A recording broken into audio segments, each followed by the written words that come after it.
Well, the players are just coming out of the tunnel down beneath us here at Ewood Park. To our left, the Ronnie Clayton end, where the most vociferous Blackburn fans make their noise. Pompey fans to our right in the Darwen end. We've got the Riverside stand opposite. Part of the problem with Storm Darrow last week was when the game was postponed a couple of weeks ago, was that the river burst its banks behind that Riverside stand, and that led to safety concerns. Michael and I are sat in the Jack Walker stand, high up, really good view of the pitch. We're bang on the halfway line, and we'll keep you in touch with the other games going on tonight. They're already underway in the Premier League at Everton, at Leicester and at Newcastle. All those are 7:30 kickoffs. No goals yet. Everton Villa, Leicester Palace or Newcastle Wolves. Arsenal Tottenham gets underway at 8 o'clock in the North London derby. I'll keep you in touch with that as well. Rangers Aberdeen in Scotland, and Boston Southend and Sutton Wealdstone in the National League this evening. But this is the only championship game in town this evening, and it's live for you here on your home of the EFL Talksport 2. Our referee tonight is Farai Hallam, and he's just going to bring the two captains together, which will be Marlon Pack and Sondre Tronstad, to sort out the coin toss before we get underway. There's some real enigmatic players out there tonight, Michael Appleton, and Todd Cantwell, who we just heard Lee Phelps from William Hill thinking is primed for a car tonight. He's probably the most enigmatic of the lot. Went to Rangers. That's right. A lot of talk about what he was going to do in Scotland at that level. Didn't happen for him up there. No. What do you see as being his strengths and weaknesses, Todd Cantwell? I mean, he's trying to rebuild his career here, obviously. Yeah, he is. I mean, listen, he's a talent, and we knew that from his earlier days at Norwich. He burst onto the scene with it. In all fairness, in a really, really good side. But I think Todd's one of those players who goes through sort of like spurts of 5 or 6 games where he's absolutely magnificent. People are talking about him. Can he go again? Is he back? And then has quiet spells. And all I would say to him is that from what I hear and what I know, he's certainly more experienced now. He's got a little bit more mature, and he's probably, like you just said, now he's looking to kick on in his career. Well, Blackburn will have the kick-off here in their blue and white halved shirts, white shorts, blue socks. They'll be attacking the Darwen end to our right. Portsmouth in their change strip of black shirts with a bit of green trim all around the shirts, black shorts and socks. So they'll be heading for the Ronnie Clayton end to our left in this first half. And it's Sondre Tronstad, the captain, who's going to get things underway here at Ewood Park. I was flapping a little bit as I drove up the M6 this afternoon because there was a fair bit of mist and fog around. But here in the Darwen district of Blackburn, thankfully, it's pretty clear. Certainly a lot clearer than it was around Junction 21. Well, it's certainly clearer than a game I was at on Saturday, Leicester QPR. Oh yeah. My goodness. I thought the game was going to get called off 20 minutes in. Well, yeah, I was listening to Jeff Peters doing the updates for Talksport, and it sounded like, very few of you sat in that press box knew what was going on down there. Yeah, it was a guessing game on the other side of the pitch, there's no doubt about that. Dear, oh dear. Well, no such problems here tonight in Blackburn. Referee checks. We've got 11 against 11, and we are underway on Talksport 2. Blackburn with a chance to get back into the top 6 of the table. Portsmouth, knowing that point Cardiff got last night, means they need to get a point to get back above the dotted line and away from the drop zone. 2 Johns in charge. John Eustace against John Mousinho. And already Portsmouth have won a free kick just shy of the halfway line. Taken quickly to try and get the ball downfield to Josh Murphy, but that's headed away at the back for Blackburn by Danny Bart. And the veteran works it back for Dominic Hyam, makes it difficult for him to clear it under pressure from Colby Bishop, but the ball goes up to halfway. Marlon Pack, centre half these days for Portsmouth, receives the ball as it's headed down to him by Rob Atkinson. Making his first start tonight, Atkinson, following his loan move from Bristol City. Also, Isaac Hayden is on the bench for Portsmouth, having recently arrived on loan for another edition for John Mousinho. Played a minute on Talksport 2. Ball given away by Blackburn, but Conor Ogilvie a bit hasty with his clearance, and it's straight back to Dominic Hyam. It's 0-0. Yeah, absolutely. You can see straight away the intent, certainly from Blackburn, about trying to get him behind. I suppose that's the bonus of having Vyman up top. He is the type of player who's always looking to run away from the ball, never not so much towards the ball, what you find with modern day players. And obviously with that in mind, if they keep a high line, Portsmouth, which they tend to do, there may be opportunities for them. Callum Lang trying to get away down the right hand side for Portsmouth, and he has it again now, plays it into Callum Lang. Paddy Lane couldn't get hold of it, goes back to halfway, and it's picked up instead by Freddie Potts from the West Ham Academy, of course, that famous Potts lineage of footballers. Ball up to halfway, but Blackburn intercept and get the ball back, and it's sent down the right hand side for Tyrese Dolan, scampering away, early ball into the box looking for Vyman, but it's defended by Atkinson, hooked further clear by Ogilvie, but it'll drift out of play for a Blackburn throw. 2 gone, 0-0. Yeah, it was a great bit of play on this right hand side, and to be fair, Atkinson with his first start tonight, what he does give him on that sort of left hand side of the two centre half pairing is that balance with being heavily left footed, and he was in a fantastic position to deal with it quite comfortably. Blackburn had possession with Hyam playing it up to halfway, looking for Vyman, headed out of play by Portsmouth, so Blackburn have themselves a throw. 7 wins and 4 defeats here for Blackburn at Ewood Park. It's the 8th best home record in the division, but Pompey away, shocking. Only Luton and Plymouth have a worse away tally than Pompey. Just 1 win, that came at QPR back in October. They've won a throw though, Portsmouth, just shy of the halfway line, as Cantwell up against the other number 8 out there, Potts, let the ball trickle over his boot, and so the throw will be for Zach Swanson of Portsmouth, just shy of the halfway line on the far side of the field from us, in front of those fans in the Riverside stand. Pompey fans bringing the atmosphere to the right hand side, and John Portsmouth Westwood's in there somewhere with his bell. I can hear it. If you can't see him, you can usually hear him. Free kick taken quickly, too quickly for the referee's liking, as Blackburn try and get the ball downfield. Cantwell just knocks it square to Hyam, who's just in front of his own 18-yard box. Now Callum Britton for Blackburn just turns inside Josh Murphy and gets it back again up to Vyman. It's good football from Blackburn between Vyman and Britton. Now it's worked infield to Cantwell. Vyman takes it on into the area, right-hand side. The angle's tight, tried to pull it back for a teammate, but a vital sliding interception again from Rob Atkinson. But that's a corner kick as Murphy cleared it against Britton, and it came off Murphy last of all. And Blackburn have the first corner of the game at 4 minutes gone, 0-0. And it was that combination, wasn't it, down this right-hand side with Britton, and this time it was obviously Vyman. I was just surprised, Dance, that he tried to cross it. I thought they stayed away from him, give him the opportunity to let get his shot away, and he turned down that opportunity, which was a little bit surprising. You're right, it did seem to open up for him as he was driving into that area right-hand side, but instead it's Cantwell to take this corner where the Jack Walker stand meets the Darwin end, and it's a low grass cutter into the near post, flicked on by Vyman, but Portsmouth managed to get the ball clear up towards the halfway line. Flicked on towards Vyman once again, but it's won back by Portsmouth, and it was Paddy Lane that got stuck in there in midfield to make sure that the ball didn't get recycled back into the visitors' penalty area. Here is Marlon Pack for Portsmouth, who was sent off in the recent game against Sunderland,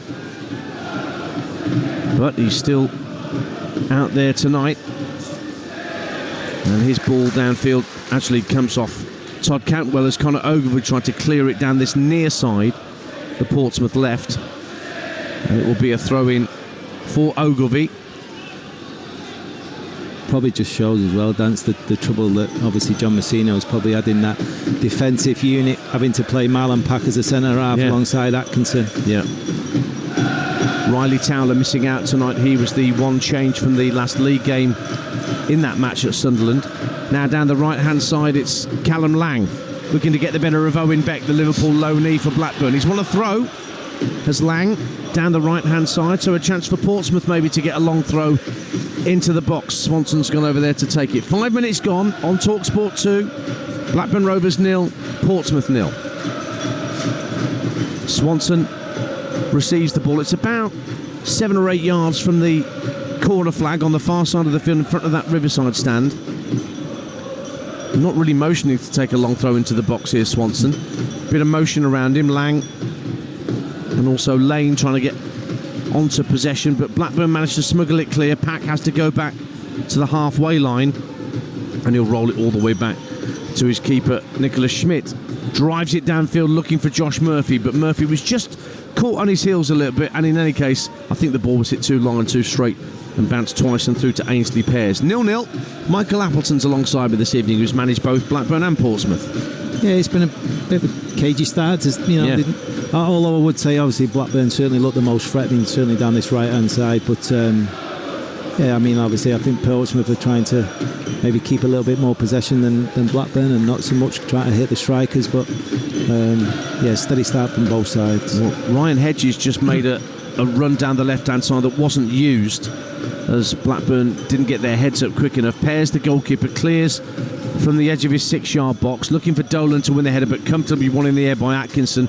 Chested down though by Buckley, who tried to flick it through to Hedges on the left of that 3 for Blackburn in attack, but the ball just bounced away, ricocheted back into Portsmouth's path, and Dazelle works the ball back to Pack. Atkinson elects to go back to his keeper, and Schmidt hits it first time again looking for Murphy, but it's headed up in the air once and twice by Dominic Hyam, and once again Dolan can't win the header. He's one of the smallest men on the pitch, and he's had 2 or 3 balls fired up to his head, none of which he's got anywhere near. Portsmouth have it back with Potts driving into the centre circle. Ball called for it on the right hand side, and a chance for Callum Lang to get into the area, and a throw in as Owen Beck prevented the corner kick, as Lang just lost his way a little bit, but it's a Pompey throw. 0-0. He did quite well in the end, Beck, didn't he? Because I think he initially slipped, and he recovered really well to make sure that Lang didn't get himself into the box. So a throw for Zach Swanson once again, the Portsmouth right back. Lang and Lane are the 2 closest to him. Lane will receive it, give it back to Swanson, driving down the right hand side, but just not enough room in which to work down by the corner flag, and so Blackburn have themselves a throw. Rovers are aiming for 3 successive wins against Pompey for the first time since the mid-2000s, but Portsmouth do not find Ewood Park a happy hunting ground. Just 2 wins in 16 visits to this stadium, and just 10 goals scored in those 16 away trips since the mid-80s. And they are in the bottom 3, courtesy of that point that Cardiff City got last night. You heard that on Talksport too, and we'll be back at the Cardiff City Stadium on Saturday lunchtime. What a game. The South Wales derby against Swansea City will be on air from noon here on Talksport 2. I'll be at the Cardiff City Stadium alongside Sam Parkin for exclusive commentary of that game. Newcastle Bournemouth is live at the same time on Talksport from the Premier League. Free kick to Portsmouth, back 15 yards inside the Blackburn half of the field to the right of centre. Blackburn holding quite a high line, level with the edge of the D. It's worked out wide to Swanson from Potts, and Swanson will drive in field, looking to flick it into the area. Lane down the right hand side of the box, gives it to Potts, first time cross, deflected behind by Cantwell, and now Portsmouth have their first corner of the game. 0-0. I thought he could have done better then, to be fair. Potts, he had a great opportunity to put a ball into the box, and he hits the first man. One of the biggest frustrations for any coach and manager up and down the country. You can just hear the frustration in Michael Appleton's voice. He's got 1,001 scenarios in his head of players he's coached who've done the same. Corner comes in, whips into the near post, headed out by Britton, drops for Callum Lang. Lang just jinks past one man, ricochets through a second, it's out to the right hand side again, and Lane with a cross that's deflected, and it's another corner. Came off Dolan that time. Portsmouth trying to turn the screw here. 0-0. So it's going to be Paddy Lane to spot this corner down. Another left-footed in-swinger comes. All Portsmouth, the noise you can hear around us here at Ewood Park is the Pompey fans to our right in the Darwin end making all the running here. Lane again with this corner then. Left-footed in-swinger from the Portsmouth fielder. Actually rolls it short to Potts, gives it back to Lane, who's now at the corner of the box. Clips it in the air, looking for Bishop. But Blackburn got it clear. Now Tyrese Dolan. He wanted to launch a counter-attack, but his touch was heavy. Then he sends it up skied to the halfway line. Poor touch, though, from Dazelle. And he was almost fed through for the run of Ryan Hedges by Dolan. But in the end, the ball squirts through to Nicholas Schmidt, the Pompey goalkeeper, 0-0. Yeah, and you could see what he was trying to do. Obviously, Vyman had made the run in advance, and Dolan just didn't quite get good control of the ball. The ball was bouncing too heavy, and it ended up being a little bit of a mess. But he had a couple of opportunities then to play the ball forward. No wins in 5, remember, in the league for Blackburn Rovers, but they did get that 1-0 win against Middlesbrough in the FA Cup, whilst Portsmouth went out to League One Wycombe last Friday night. Ball's back with the Blackburn defence, and with goalkeeper now Ainsley Pears, all in green tonight. Fires it up to halfway. Good flick on from Vyman, and then there was a foul by Cantwell, just going in too hard on Zach Swanson. Don't think he knew that Swanson was coming from behind him, and it was too late and his foot was raised. Marlon Pack sizing up the options from the free kick. Former Cardiff man, Marlon Pack. An all-purpose. Seen enough of him as a central midfielder, but doing a job, as Michael Appleton said, at centre-half. Oh, ball given away needlessly to Andreas Vyman. Tries to chip the keeper from around about 25 yards out, against right underneath it. Ball was just presented to Andreas Vyman by Freddie Potts. Spotted Schmidt off his line, tried to dink it over him, but too much on it. Goal kick, 0-0. Yeah, he did the right thing, didn't he? It's just the execution was really poor. And to be fair, when you look at the front line, certainly he would be one of the ones that you'd expect or want to be in that position. And they were a little bit lucky the way the opportunities come about. Obviously a poor pass from Potts in the middle of the park, but nevertheless a great opportunity. Goal kick for Portsmouth. 13 minutes gone on Talksport 2, your home of the EFL. 0-0 at Ewood Park. Plenty of incentive for both these clubs to get points this evening. Blackburn to get back in the top 6.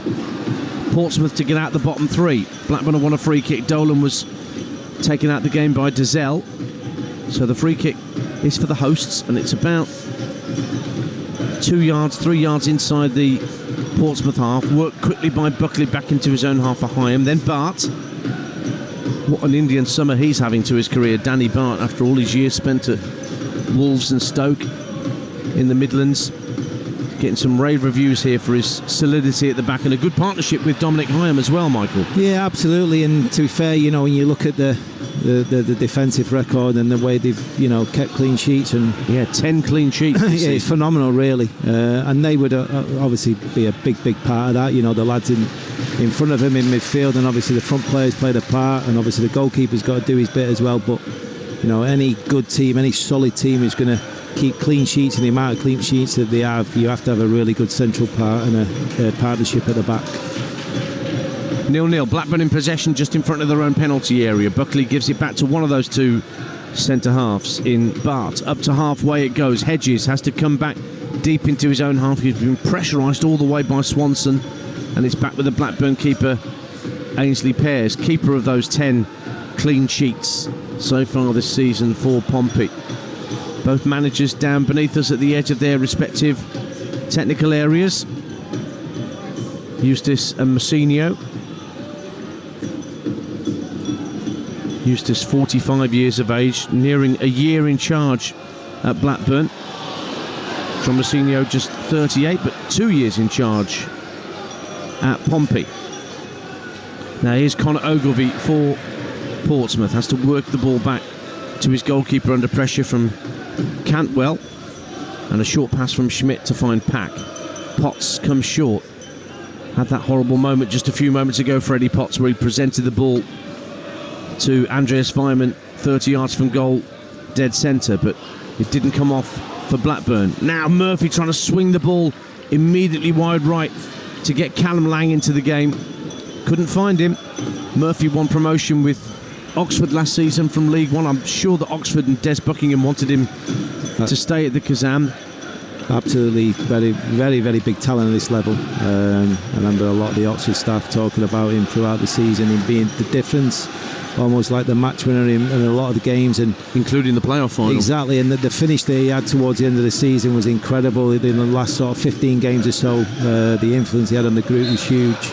I'd give a little bit of credit there to young Beck. His position, when Josh tried to play the ball and played the switch of play, his positioning was top draw. I mean, he wasn't too close to Bath and over covering. He wasn't too wide in dealing with the 1v1 situation. He was in a great position and made it look very, very comfortable. Yeah, Owen Beck on loan from Liverpool, scored against Luton in December. He's made 3 appearances for Liverpool already in his short career. Of course, he's up against not just Robertson but Tsimikas as well, but getting valuable experience here at Blackburn Rovers, who have possession with Buckley, trying to release Hedges down the left-hand side, getting in behind Swanson. Early cross into the box, looking for Vyman. Good ball in, and steered behind by Marlon Pack for another Blackburn corner, 0-0.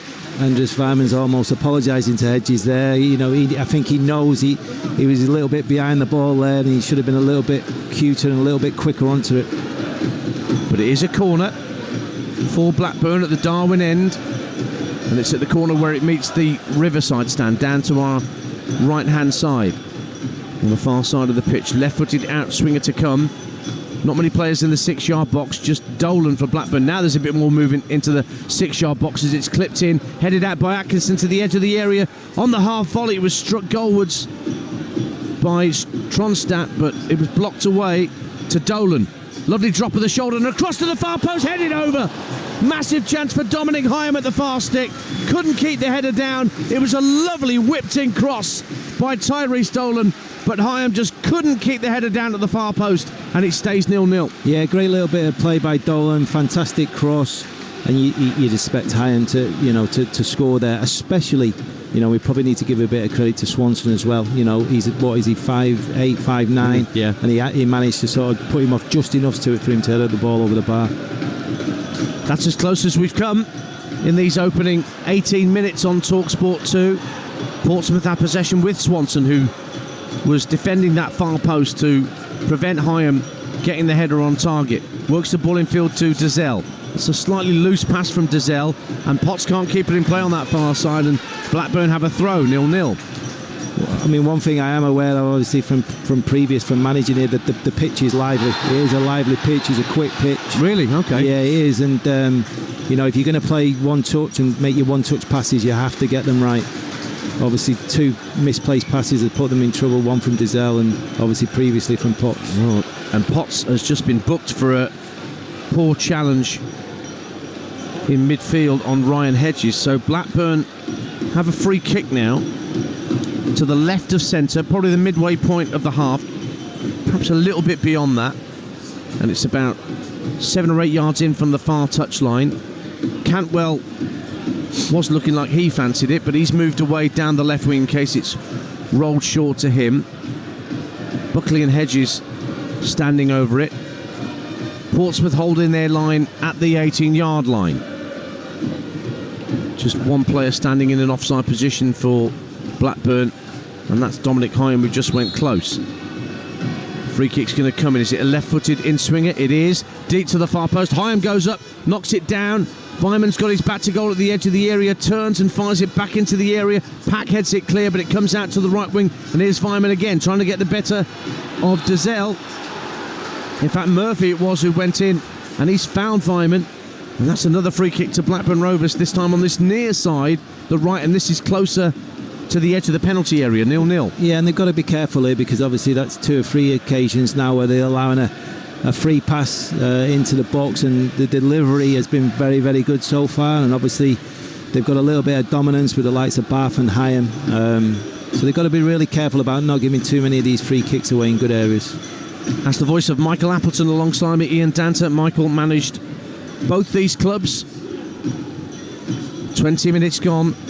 Blackburn 0, Portsmouth 0. This Blackburn free kick, Buckley standing over it, will whip it into the near post, and it's headed wide and up front from the back. I think it was Ryan Hedges that got the touch on that at the near post, but it went a good 3 or 4 yards wide of Schmidt's left-hand post, and Portsmouth have another goal kick. We have our first goal in the Premier League tonight, and it's gone almost inevitably to Alexander Isak of Newcastle. They lead Wolves by a 1-0 in that 7:30 kickoff at St James's Park.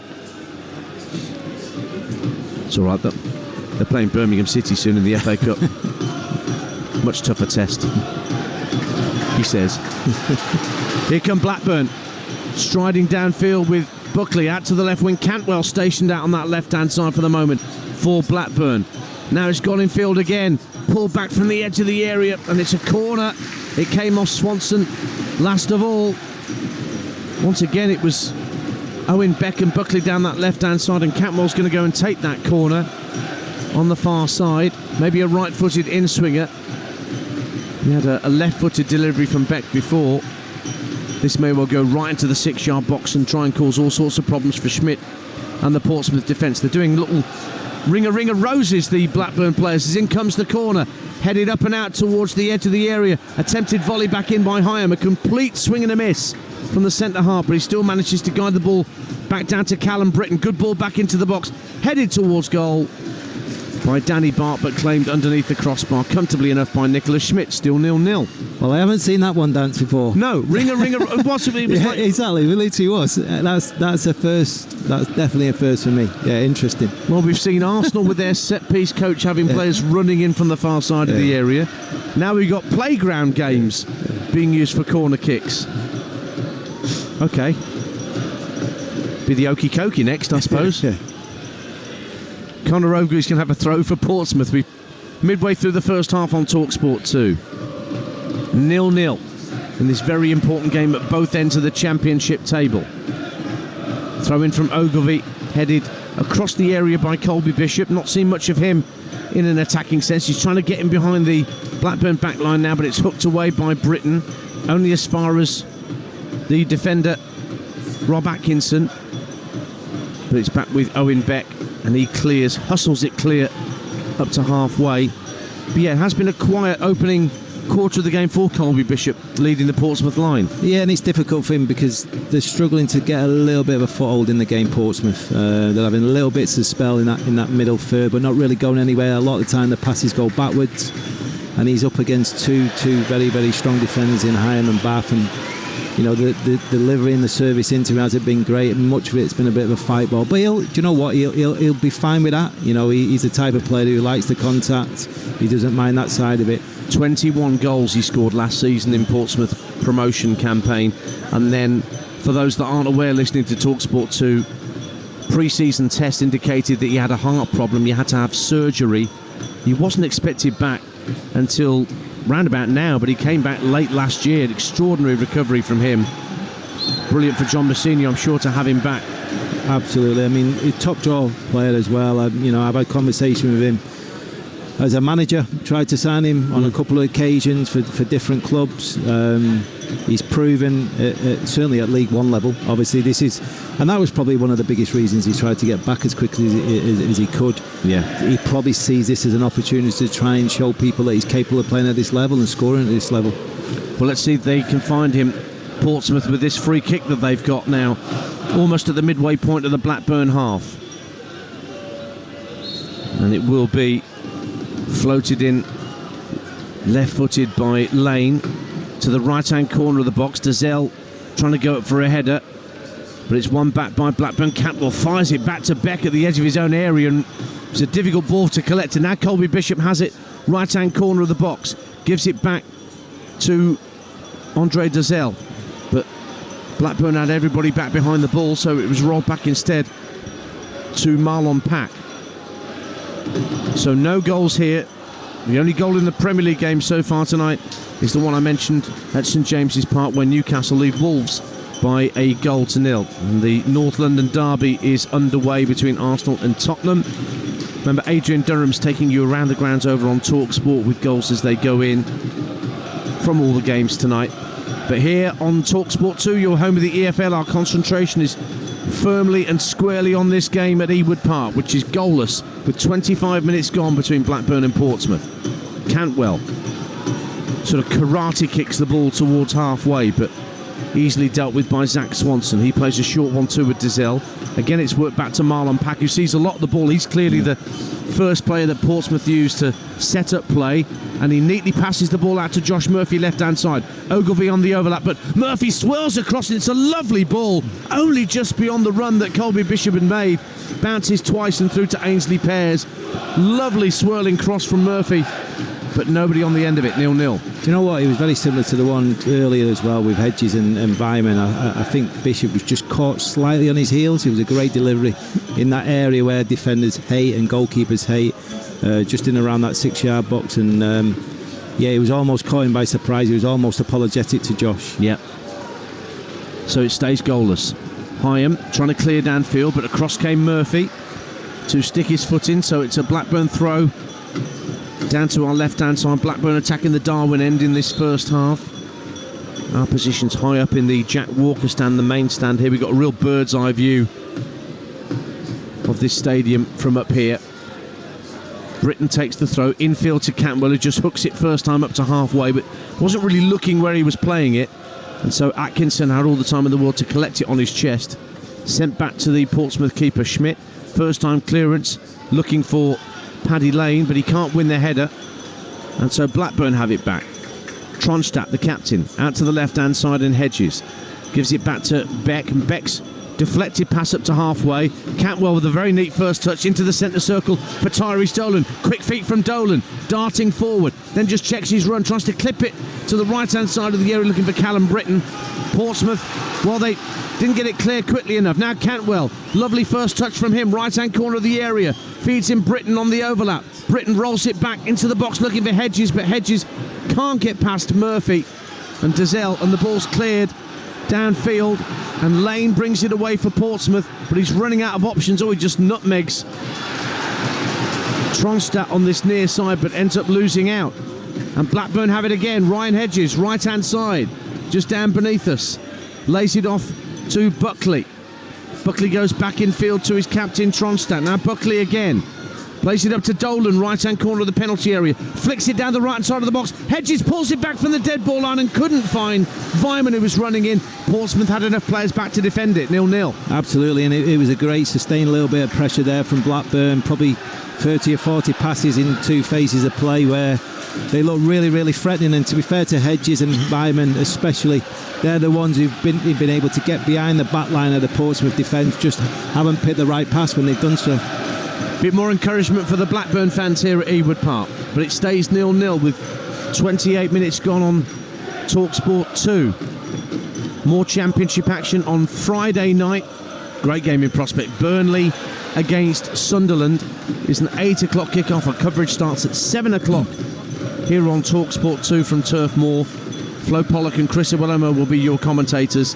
And then, as I mentioned, the South Wales Derby live on Talksport 2 Saturday lunchtime. Myself and Sam Parkin will be at the Cardiff City Stadium.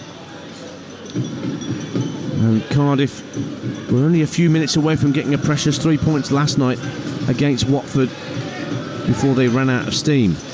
Oh, lovely ball from Cantwell, and Blackburn are getting away down the left-hand side with Hedges. Vyman and Dolan making tracks into the box. Hedges uses Beck on the overlap. Actually sold Beck short with a pass, and it allowed Swanson to get himself between man and ball. Beck pushed him over. Portsmouth free kick, 0-0. He just couldn't catch him up, could he? No. Couldn't get there quick enough. To fair Hedges. He couldn't, could he? I think Beck had a lot of ground to sort of make up to try and get the overlap. He probably would have been better in that occasion, just supporting from behind the ball, and then he obviously would have give Hedges a little better option to play the ball backwards, or obviously take a shot or beat the man 1v1. It's a lovely ball from Cantwell to start that move off, though. Great vision. Well, he's starting to have an influence in the game now, isn't he? You know, a couple of switches of play in the last few minutes, and I think he did that fantastic turn in the middle of the park as well, which opened it up for Dolan. Yeah. That's Michael Appleton, you can hear, former Blackburn and Portsmouth manager, alongside me, Ian Danta. And here come Rovers once again, down the right-hand side with Callum Britton, just trying to chop inside Murphy. Couldn't do so at first, but still kept possession and worked it back in field to John Buckley. Now Tronstadt looking for Britton on this near side, but Murphy intercepts, puts it out of play for a throw. Rangers lead Aberdeen in Scotland.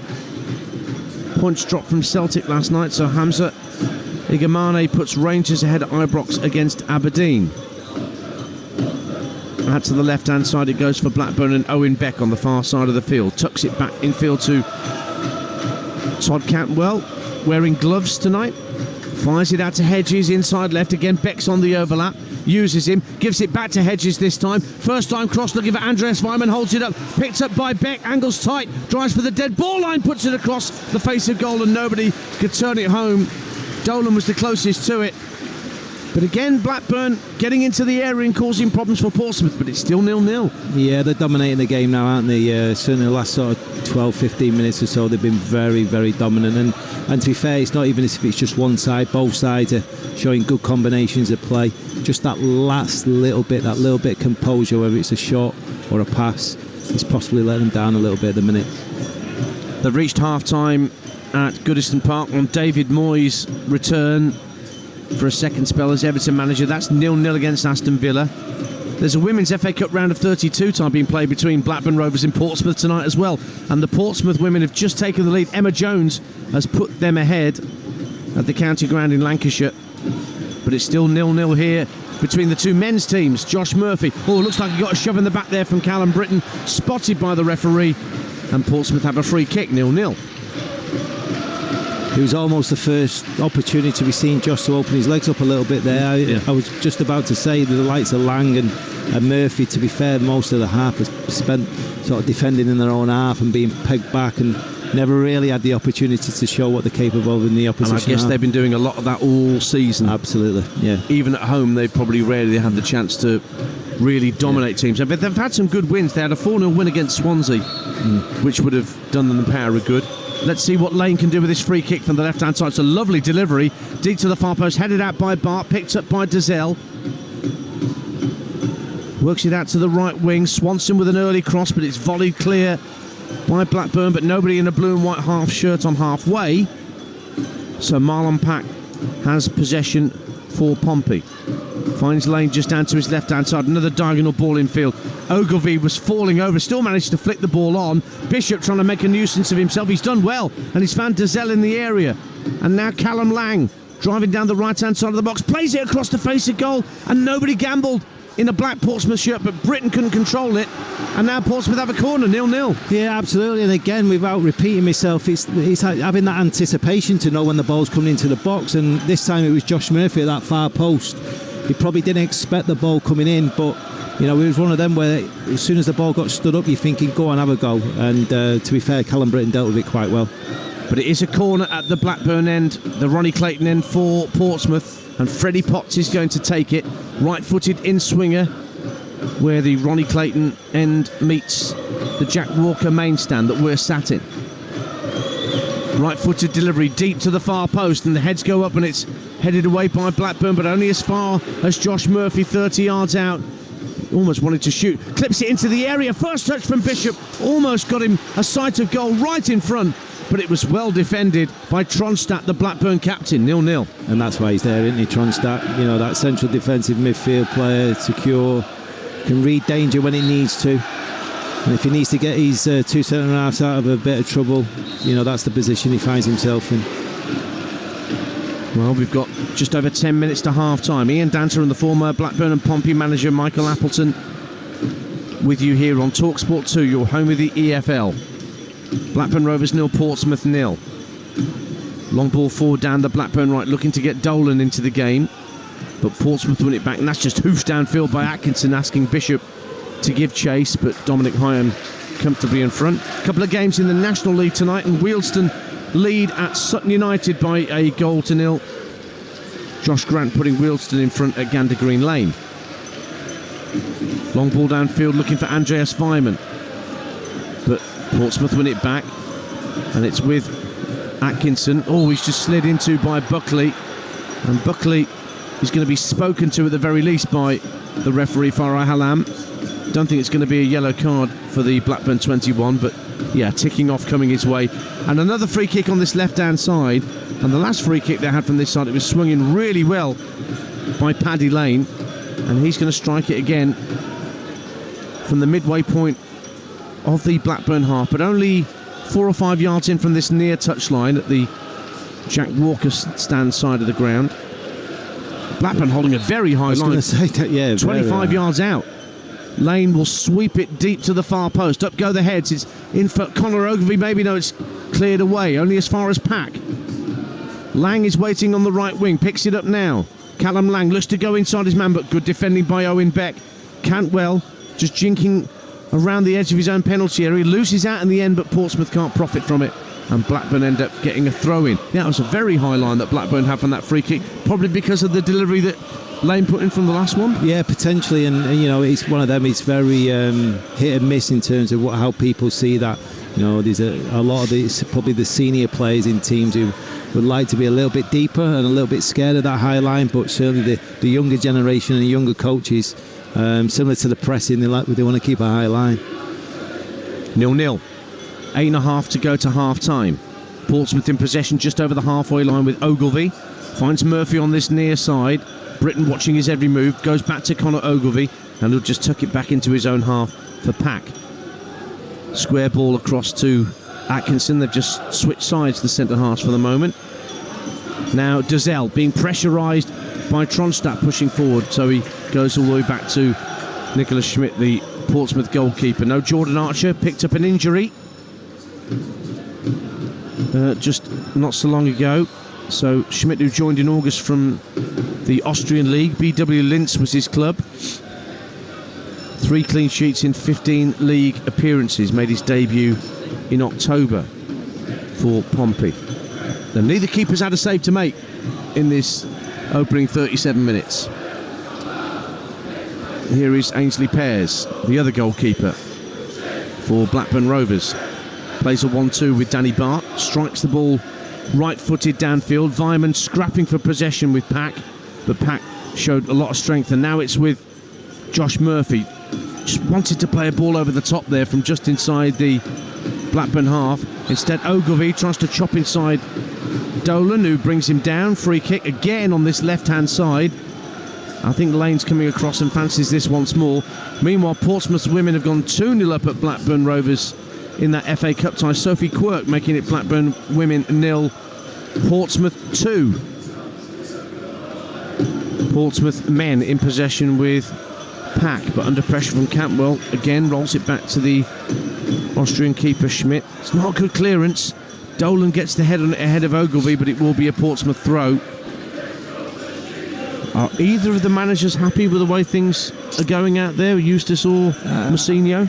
I would imagine John Mousinho probably the happier, just the fact that, you know, there hasn't been a shot on target, so to speak, from both sides, and they've kept Blackburn fairly quiet there. The away side obviously not got a great record away from home as it is at the minute. I think they can do a lot more than the game, and I think John will think that as well. And the fact that it's still 0-0 with 6, 7, 8 minutes to go to the break, I think he'll be happier than two.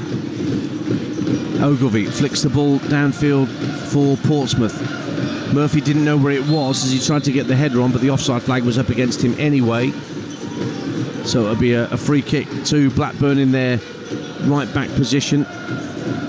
Yeah, 30 years since they won the Premier League. Yeah, incredible. I remember the times as well, because I'm a big Man United fan, and I was at United at the time as a young boy. And at West Ham with that game where McCluskey had the game of his life. Absolutely, yeah. So it wasn't kept Cole out and Ince out and all sorts. Yeah, it wasn't a great time, especially obviously with Blackburn losing at Liverpool on the day as well. Everyone sort of forgets that they actually lost the game. That's right. And there was that famous moment where a fan gets in Kenny Dalglish's ear to tell him, "You've won the league." Yeah. Even though they'd lost. And Blackburn's history then has been a little checkered. Michael's had his time here working for the Venkies. No, it's been a difficult time for the football club, and Tony Mowbray played a part in sort of picking that up a little bit again. He did. Free kick for Portsmouth into the Blackburn area, headed across the face of goal to the far post. Bishop brings a brilliant save out of the keeper. How on earth did that stay out? The ball was played across the area. Marlon Pack helped it across. Bishop must have thought it was Christmas come early in 2025. Crossing from the right, is now turned behind for a corner kick. How on earth is it still 0-0? Colby Bishop can't quite believe it. And if it was the same dance, like you said, it was an incredible save. I didn't know if it hit the bar as well at first, but if he got a touch to that first, then it was an incredible save. Well, we're just looking at the monitors. It was played across the face of goal. Oh no, it did hit the bar. Yeah. It wasn't a touch from the keeper. It was. He'll be disappointed. Yep, right in front of goal, but it is a corner kick. Spurs lead at Arsenal in the North London derby. Son Heung-min on 25 minutes. Arsenal 0, Tottenham Hotspur 1. Corner to Portsmouth, who could so easily have been 1-0 up. Ball deep to the far post, and actually it's gone out of play, having skimmed off the top of the crossbar, and it's been given as a goal kick by the referee. But yeah, after being out of the game for almost all of the 41 minutes that we played, suddenly Colby Bishop has a sight of goal and just couldn't keep the ball down when right in front. And John Messino's worry is that I'm not sure. Well, if they do get a better chance than that, then I'll look forward to it. But that was one hell of a chance. But goalless it remains. But Portsmouth ending this half a little better. Blackburn certainly had the better of it in the midway point of the half. Now it's Potts trying to get away down the right-hand side, but Owen Beck will thump it downfield for the hosts. Pack has got Fireman lurking near him, gets the ball upfield, and then Bishop, lovely touch to set it out to the right wing for Callum Lang. Lang up against Owen Beck. Has he got the pace to get beyond Beck? Gets to the dead ball line, tries to get the crossing but couldn't wrap his foot round it. That was great defending from the Liverpool loanee. Lang thinks he was fouled, but the referee disagrees and it's a goal kick to Blackburn, 0-0. Proper defending, absolutely outstanding defending from the young boy Beck. Because Callum Lang is a strong boy. He's a strong boy, and he was probably slight favourite when the ball got played over the top from Colby Bishop, and he actually made a really good first touch and took it inside of Beck. But fair play to him, his recovery was spot on. You're listening to Talksport 2, your home of the EFL. Blackburn Rovers 0, Portsmouth 0. We've got just over 2 minutes of normal time to play in this first half. Can't think there'll be many seconds added on for stoppages. I can't think of any treatment that's been administered to any players during this first half. Here's Josh Murphy for Portsmouth. Another raking crossfield ball, trying to pick out Callum Lang. Just bounces away from him. You mentioned Michael Appleton, this lively surface, but it is a corner because it came off a Portsmouth leg from that raking pass. So Portsmouth have another corner here. Yeah, it is renowned for being a lively pitch, a quick pitch, always firm, even like obviously in the winter months. But it's something that as a away manager you're aware of, but certainly as a home manager you're very aware of it. So Lane with this latest corner for Portsmouth, where the Riverside meets the Ronnie Clayton end, into the near post, headed up and out by the Blackburn defence, but Murphy manages to bring the ball out the sky, trying to get it ball back into the box. Dolan's lost out to Murphy, still down the right hand side. Murphy goes for goal with his left foot. It's ambitious and it's way over the top, and Pears knew it and didn't have to watch it, and it's a goal kick to the home side once again, 0-0. A bit of a waste from Josh Murphy, plenty waiting for a ball back into the box, but he sensed a bit of glory there. Short goal kick, played back by Danny Bart to his keeper Pears, who'll drive it right-footed downfield. Lands in the centre circle, headed forward by Potts, only as far as Buckley for Blackburn. Guides it down for Beck. Beck's looking for the run of Cantwell, but his clip ball down the left-hand side is intercepted by Swanson. Looked like a foul or push on Bishop there, but nothing doing, says the referee. Now Cantwell does get a shove, and that is a free kick. 0-0 as we're approaching the end of the first 45 here on Talksport 2. Here is Buckley. Looks like it's going to peter out a little bit now to the break. Yeah. Do players ever look up at the clock and know that the first half's about to come to an end? They must do. All these digital clocks all over the stadium. They might tell you they don't, but possibly one or two of them probably do. One last chance for Blackburn maybe as we go into 1 minute of added time. It's Todd Cantwell playing it to the left-hand side of the box. Owen Beck gives it back to Cantwell, lifts it to the far post, headed away by Atkinson. Only as far as Tronstadt at the edge of the area, runs into trouble, and Portsmouth get it clear. And it's Paddy Lane who picks it up on the right-hand side, but he's got very little support. Manages to work the ball in field. Can Lang keep hold of it? He can. Just inside the Blackburn half of the field. Callum Lang now running forward, looking for Colby Bishop with a through ball, but it's overhit. And it goes straight through to Ainsley Pears, and Paddy Lane has stayed down for the moment, but getting slowly back to his feet. And Cantwell, inside his own half, just turns away from his opposite number, Potts. Gets it back. Sutton United have equalised against Wealdstone. Blackburn Rovers women get a goal back against Portsmouth. That's 1-2. Lane has stayed down. It's not a head injury, so Blackburn don't have to put the ball out. And there goes the half-time whistle anyway from referee Farai Halam. And it's goalless at the break here at Ewood Park. A game of few chances, but an absolutely gilt-edged chance went the way of Portsmouth late on in the half, when a free kick swung into the area, headed across the face of goal, and Colby Bishop, right in front 5 yards out, saw his effort crash off the crossbar. At the other end, well, Andreas Feynman was presented with an early chance from a poor back pass, but his ball, his chip, went well over the crossbar, and neither keepers had a save to make. But Ainsley Pears is grateful he didn't have to make a save from that Colby Bishop effort right at the end of the first half. 0-0. Michael Appleton, your thoughts on that first 45? Yeah, I mean, I think certainly Blackburn definitely the most threatening team in the first 45 minutes. You know, they're using the flanks really, really well. Good combination play, and I think the only thing that's letting them down is that sort of like final bit, whether it's a pass across. But like you say, that the best chance and the only real chance in the game has fell to Colby Bishop, and he wasn't able to take it. And a blow for Portsmouth, because mentioned Paddy Lane there, who'd stayed down. He's being helped off the field. He must have done his left hamstring, because he's been helped off by two of the Portsmouth physiotherapy staff. So it looks like John Massinio's going to have to make a change when they come out for the second half. But Massinio will be happy with a lot of the industry that his players have shown, even though that one golden chance has not been taken. Yeah, it was interesting actually. As soon as the whistle went, I looked downstairs and he sprinted as if he was going back to the changing room. So I don't know if he's a bit cheesed off, or he wants to sort of rearrange something, or he probably thinks that Paddy Lane's not going to be okay. But no, he'll be definitely happy, the two managers. Like I say, to go in at 0-0 away from home, knowing how big the game is, knowing that he can get so much more out of his players. I've seen Portsmouth this year, and they're certainly better than what they're showing at the minute. And I expect them to be better and improve in the second half. Thank you for the time being, Michael. Michael Appleton's alongside me, Ian Tanter here at Ewood Park. Full second half commentary to come here at Ewood Park. We'll have more of a chat with Michael about what he's up to right now, what his potential next move might be, and I'll keep you in touch with all the scorelines from elsewhere tonight. You're with EFL Live on Talksport 2 with a half-time score of Blackburn Rovers 0, Portsmouth 0.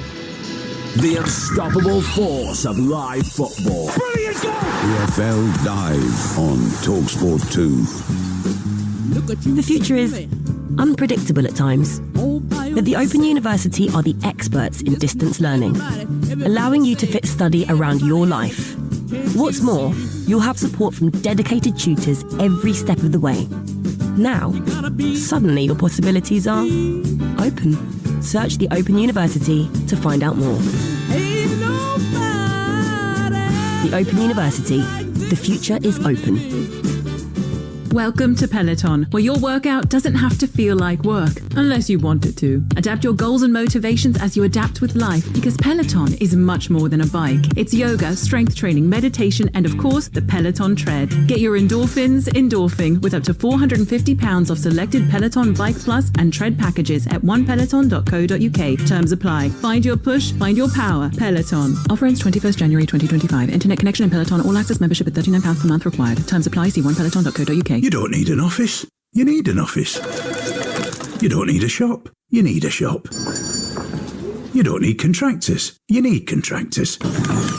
What your business doesn't need 1 month, it might need the next. That's why with O2 Business you get automatic data rollover. And with our January sale multi-save offer, get 2 or more handsets and save, giving you more business can do. Search O2 Business. New or upgrading customers only on selected tariffs. 1 month rollover. Terms apply. Nothing beats a Jet2 holiday. And right now, save £400 as a family of 4 with My Jet2. Imagine a family getaway to Rhodes, Dalaman or Fuerteventura. Staying for as long as you like with flexible durations. All while enjoying award-winning VIP service. Book now with just a £60 deposit per person. Jet2 Holidays. Package holidays you can trust. Patronational protected. Subject to availability and conditions.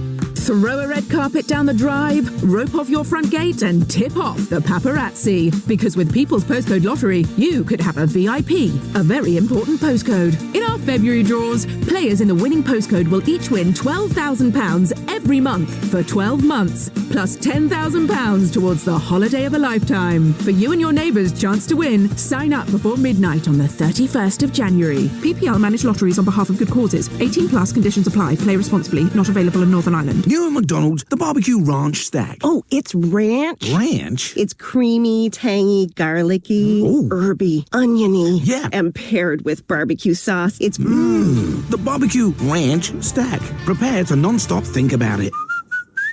Until 11th of Feb, served from 11 a.m, subject to availability. Participating restaurants only. Talksport Podcast League. Outspoken with White and Jordan. Listen to the latest show whenever and wherever you want with Outspoken, the podcast from Talksport. I still think there's a lot of questions that need to be answered. All killer, no filler conversation. Did you say that he should be investigated by trading standards? That doesn't pull any punches. Yeah, because he was rubbish. Outspoken with Jim Mighty White and Lord Simon Jordan. That's a bit over the top. Well, there we are. Out now. Listen or download for free from your favourite podcast portal. Get set for some super smashing Saturday Premier League football as the Hammers head for Crystal Palace. Block rocking build-up from 2:30, kick-off at 3 p.m. Uninterrupted full match commentary of West Ham versus Crystal Palace, exclusively on Talksport 2. Join the Football Collective. The cool, clinical finish. EFL Live on Talksport 2.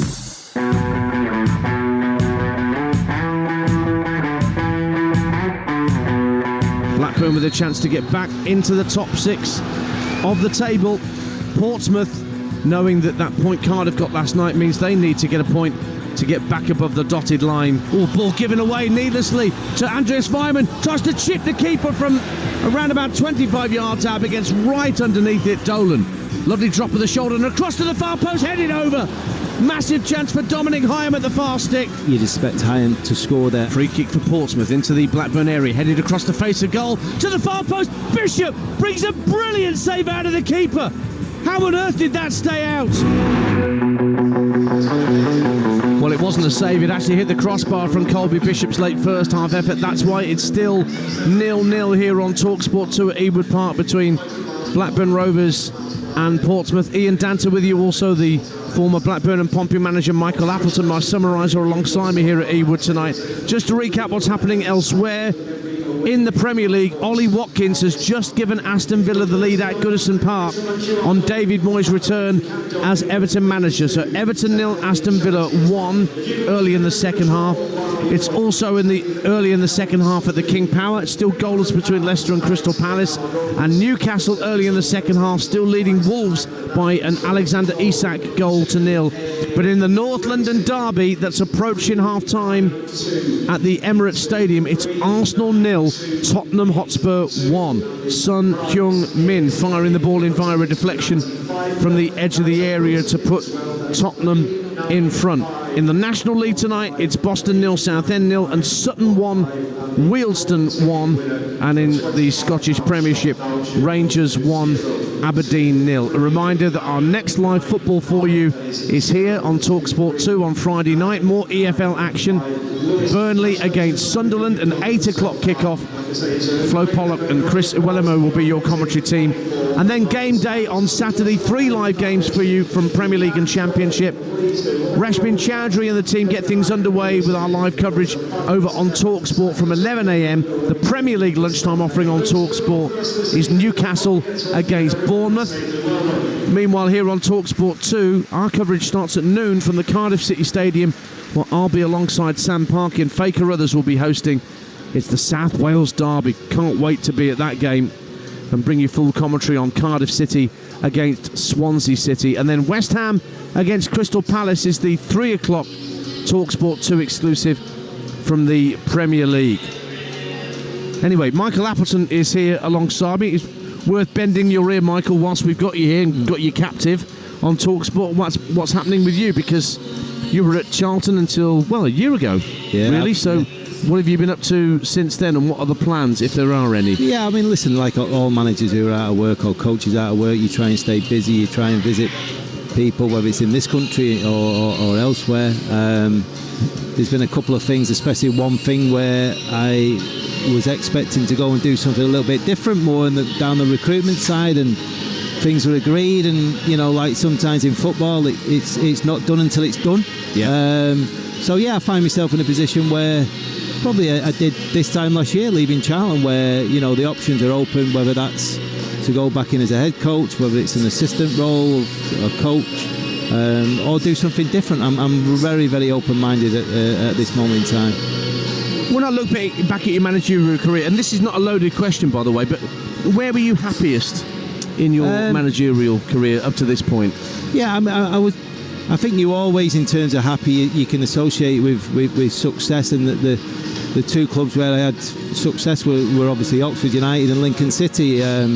But I had certainly a fantastic, my first year in management, for as difficult as it was in terms of the administrations we had to deal with at Pompey. Yeah, that was one of my happiest as well, because of the relationship I had with the people that were there, working at the club, and the fans at the time. It was just obviously a very difficult period for everybody, but certainly my time at Oxford was difficult to better in terms of the 3 years we had there, because you know it was basically 3 years of success. But then we come within 60 minutes of Championship football at Lincoln City, which would have been special for that club because they haven't played at that level for 60 odd years or whatever it is. Sure. So I mean, I've had good spells at most clubs I've been at, but certainly those two are probably the most happiest. You talk about maybe going to visit other clubs and looking at training sessions and things like that. I can imagine those can be incredibly enlightening if you see a system you've not seen before, or I mean, we've just seen a Ring of Roses corner routine from Blackburn tonight. You're always learning, right?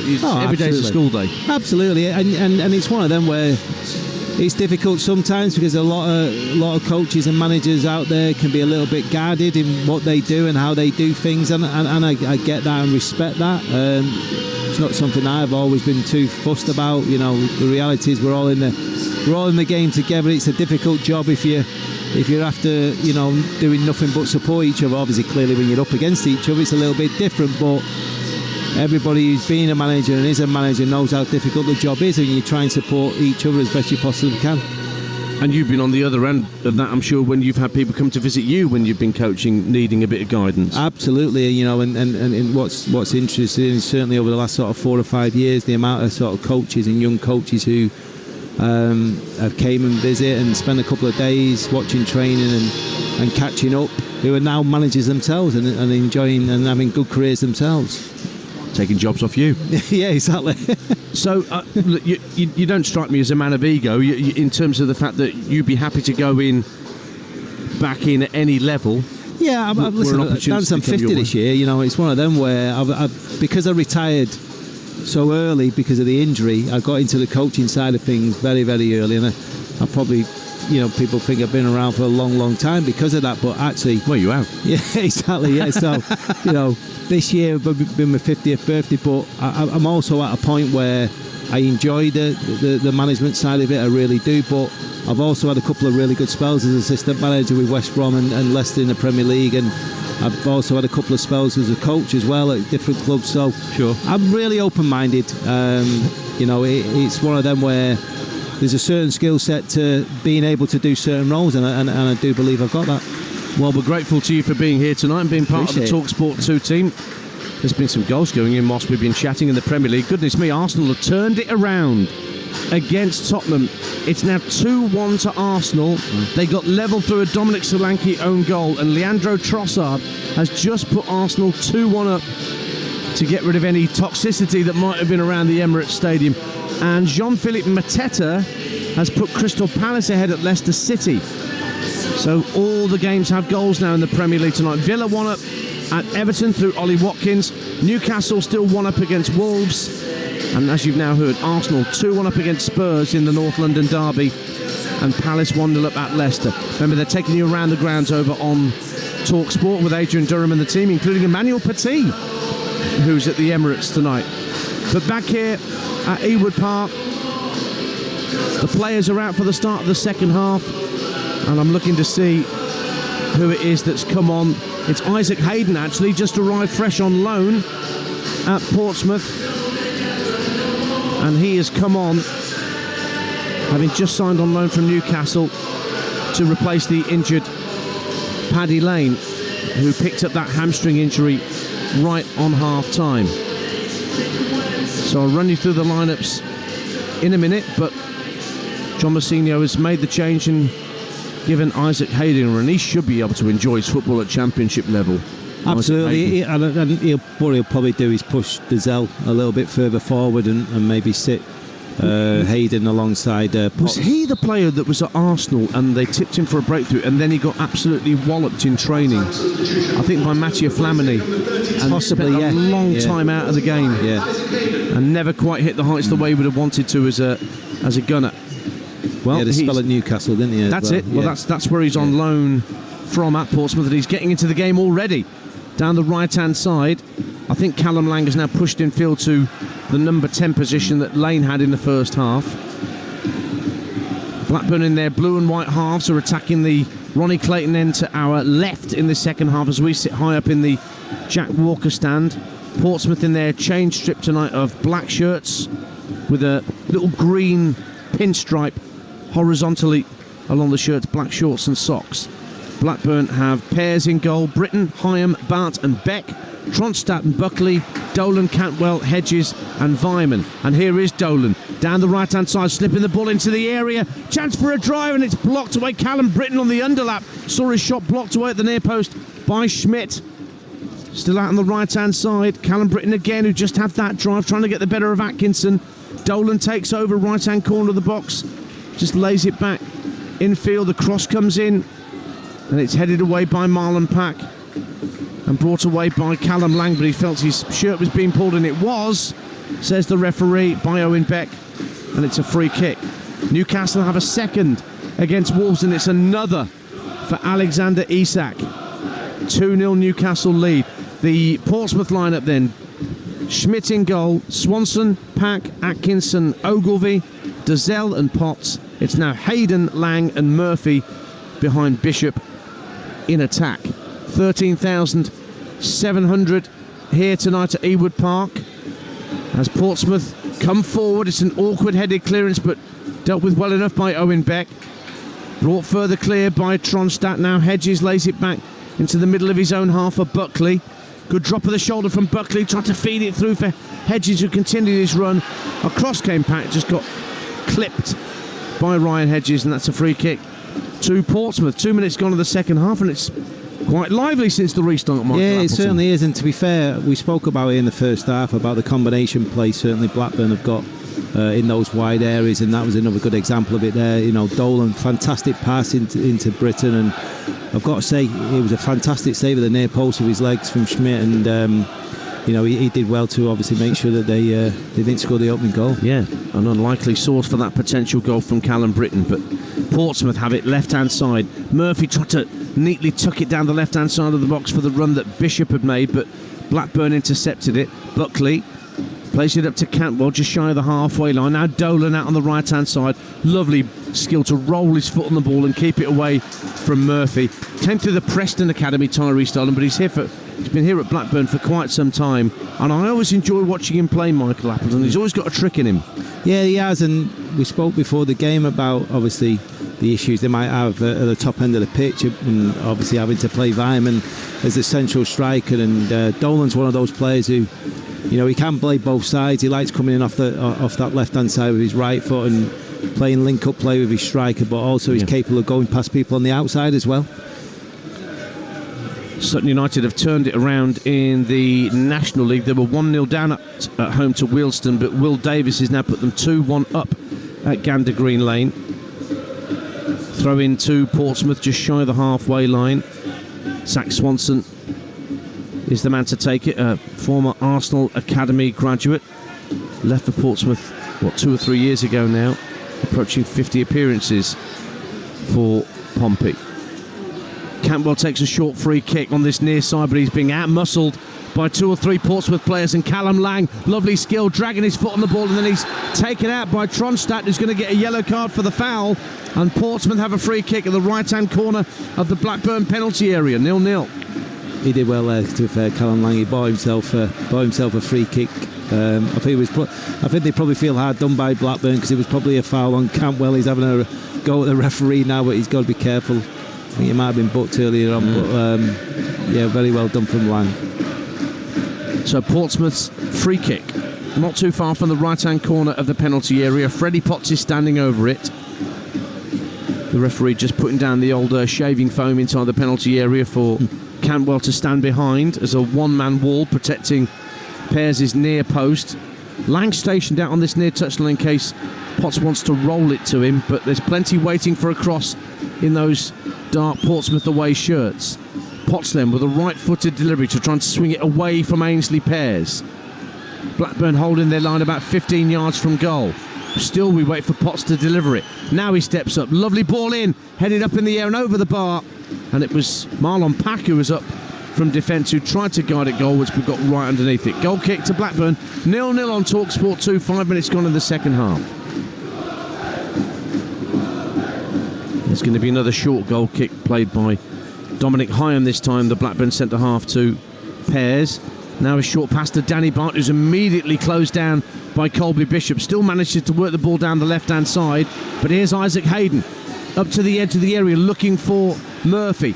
Breaks for Swanson, tries to hit an early crossing, blocked away by Tronstadt for a Portsmouth throw, and the Pompey fans are right encouraged by what they're seeing at the moment from their team. Absolutely, yeah. I mean, it's a good little bit of pressure in this early part of the second half, and I've got to say, you mentioned the stat before, Dance, about their away form this year. It's hard to believe, and they got the support that they can get most weeks up and down the country. So Portsmouth have the throw. Swanson trying to head it in field. It'll just break instead for Tronstadt. Plays it out to the left-hand side, and Todd Cantwell still inside his own half.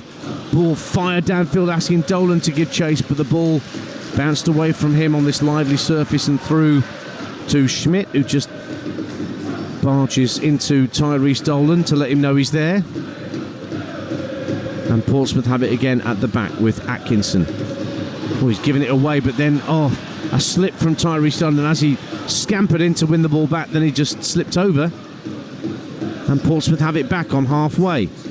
It's with Murphy, has to lay it back into his own half for Hayden. Little touch to his right for Pack. Gets his head up. Hayden's just dropped in between the two centre halves, and will now hit a long ball down the centre of the field, intended for Bishop, but it's overhit and would just skim through to Ainsley Pears. 0-0 the score. I think there's definitely a difference in the tempo, the way Portsmouth are moving the ball in the second half. There's certainly more of a purpose to get the ball forward, less square and back passes. A lot of the time in the first half, how many times do we see the ball going back to Marlon Pack as one of the central defenders? But there seems to be a little bit more of an urgency, wanting to pass the ball forward, and I think that's culminated in obviously a little bit of pressure they've had so far. Todd Cantwell is down for the moment, just getting some treatment. Just looking to see if there's any potential substitutions going on down there. Certainly there's a conversation going on between Owen Beck and John Massinio, John Eustace rather, but actually just wants a drink of water and will retake his position. So there was that one enforced change for Portsmouth on half-time, with Hayden coming on for the stricken Paddy Lane. Play back underway. Cantwell trying to get away from Dazelle. They both went to ground, but Cantwell quickly back to his feet, rolls his foot on the ball 2 or 3 times, and Dazelle's had a chunk of his shirt for a good 4 or 5 seconds and finally gives it away. I think that was a bit of Norwich and Ipswich there, wasn't it? Oh, of course it was. Very good point, Michael Appleton. It's a bit of East Anglian rivalry boiling over.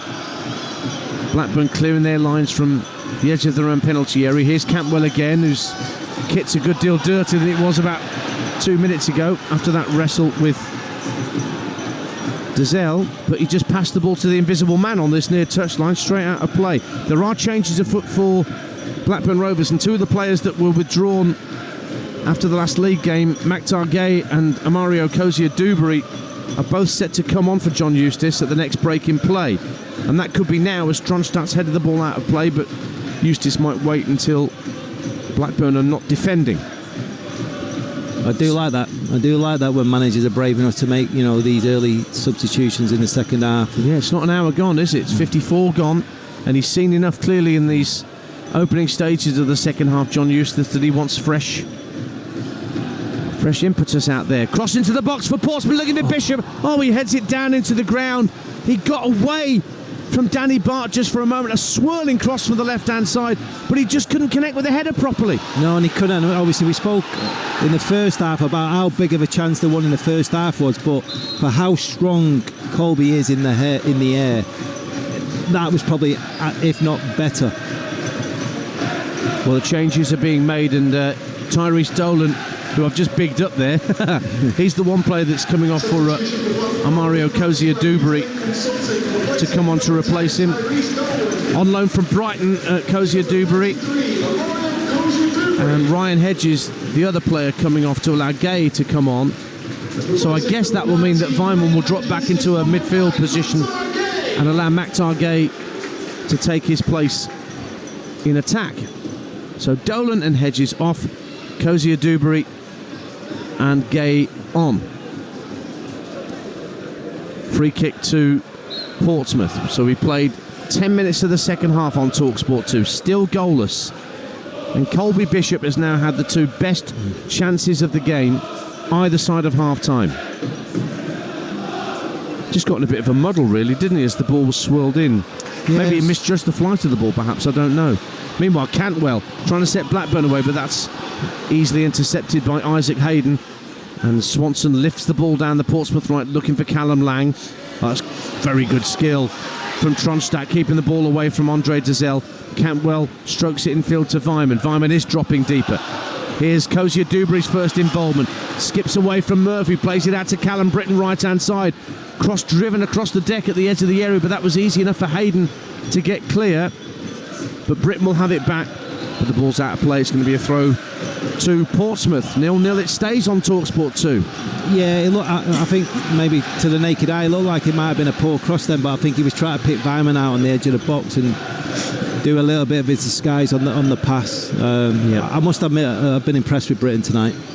Obviously Dolan's come off now, but the combination play on that right hand side has been good tonight. Approaching 100 appearances now for Blackburn. Callum Britton, since he moved from Barnsley 2 or 3 years back. He's making tracks again down the right hand side for Blackburn Rovers. Midway point of the half, lovely reverse ball. Cantwell, can he keep it in play at the dead ball line? Well, he could, but as he tried to sweep the cross in on the half volley, just couldn't wrap his foot round it enough, and it ends up being a Portsmouth goal kick. But there you are, Callum Britton just rubber stamping your approval of his work, Michael Appleton. No, absolutely, yeah. Like you say, he's had a big game tonight, and obviously Owen Beck on the other side has done ever so well as well. But most of the good things that have come from Blackburn, as we keep touching on, have been obviously in them wide areas, and he's been right at the heart of it. Thumb downfield for Portsmouth by the goalkeeper Schmidt. Lang tries to improvise a kind of a scorpion kick to keep possession. He's kept possession down the right-hand side of the area, tries to hit the crossing. It's blocked away by Bart, but comes back to Lang on this near side, or he tries to nutmeg the defender, Beck. Beck got the better of him, and the ball ended up going out off the heel of Callum Lang for a goal kick to Blackburn, 0-0. Really good tussle that, isn't it, between the young Owen Beck and obviously Callum Lang. I would say Beck's coming out on top at the moment. Yeah, absolutely. Although that's his biggest attribute, Callum Lang. Just keeps going. Yeah, that's true. Doesn't hide. Going. Well, here he is again, Callum Lang, up against Beck on this near side, and Beck gets his foot in, puts it out for a throw. So we played 58 minutes on Talksport 2. It remains Blackburn Rovers 0, Portsmouth 0. Remember, there's plenty riding on this game for both sides. If Blackburn get the 3 points, they'll go above West Brom into 6th in the Championship table and therefore back into the playoff pack. Portsmouth are in the bottom 3 at the moment. A point that they're earning at the moment will take them back out of the relegation zone. A win would do them even better, of course. They've only got one away win all season, Pompey. And that came back in the autumn at Queen's Park Rangers. And boy, they picked up of late, QPR. after what was a fairly shaky start to the season. Championship as bonkers as ever. And the best place to follow it is here on your home of the EFL Talksport 2. Here's Kozia Dewberry darting down the right-hand side for Blackburn. Lays it in field to Britton. Now Tronstadt, the captain. Oh, he's given that away to Bishop, as he retrieved the situation quickly, went to ground, had to make that challenge. Yeah, he did ever so well. He recovered himself really well, and he's certainly a standout character as well in the team. He sort of knows his position, he's got discipline, he stays there, he's always there to receive the ball when he needs it. You can see him now looking to take the ball in the middle of the park, and just keeps it nice and simple, keeps it ticking along, and is always there when they're in a bit of danger.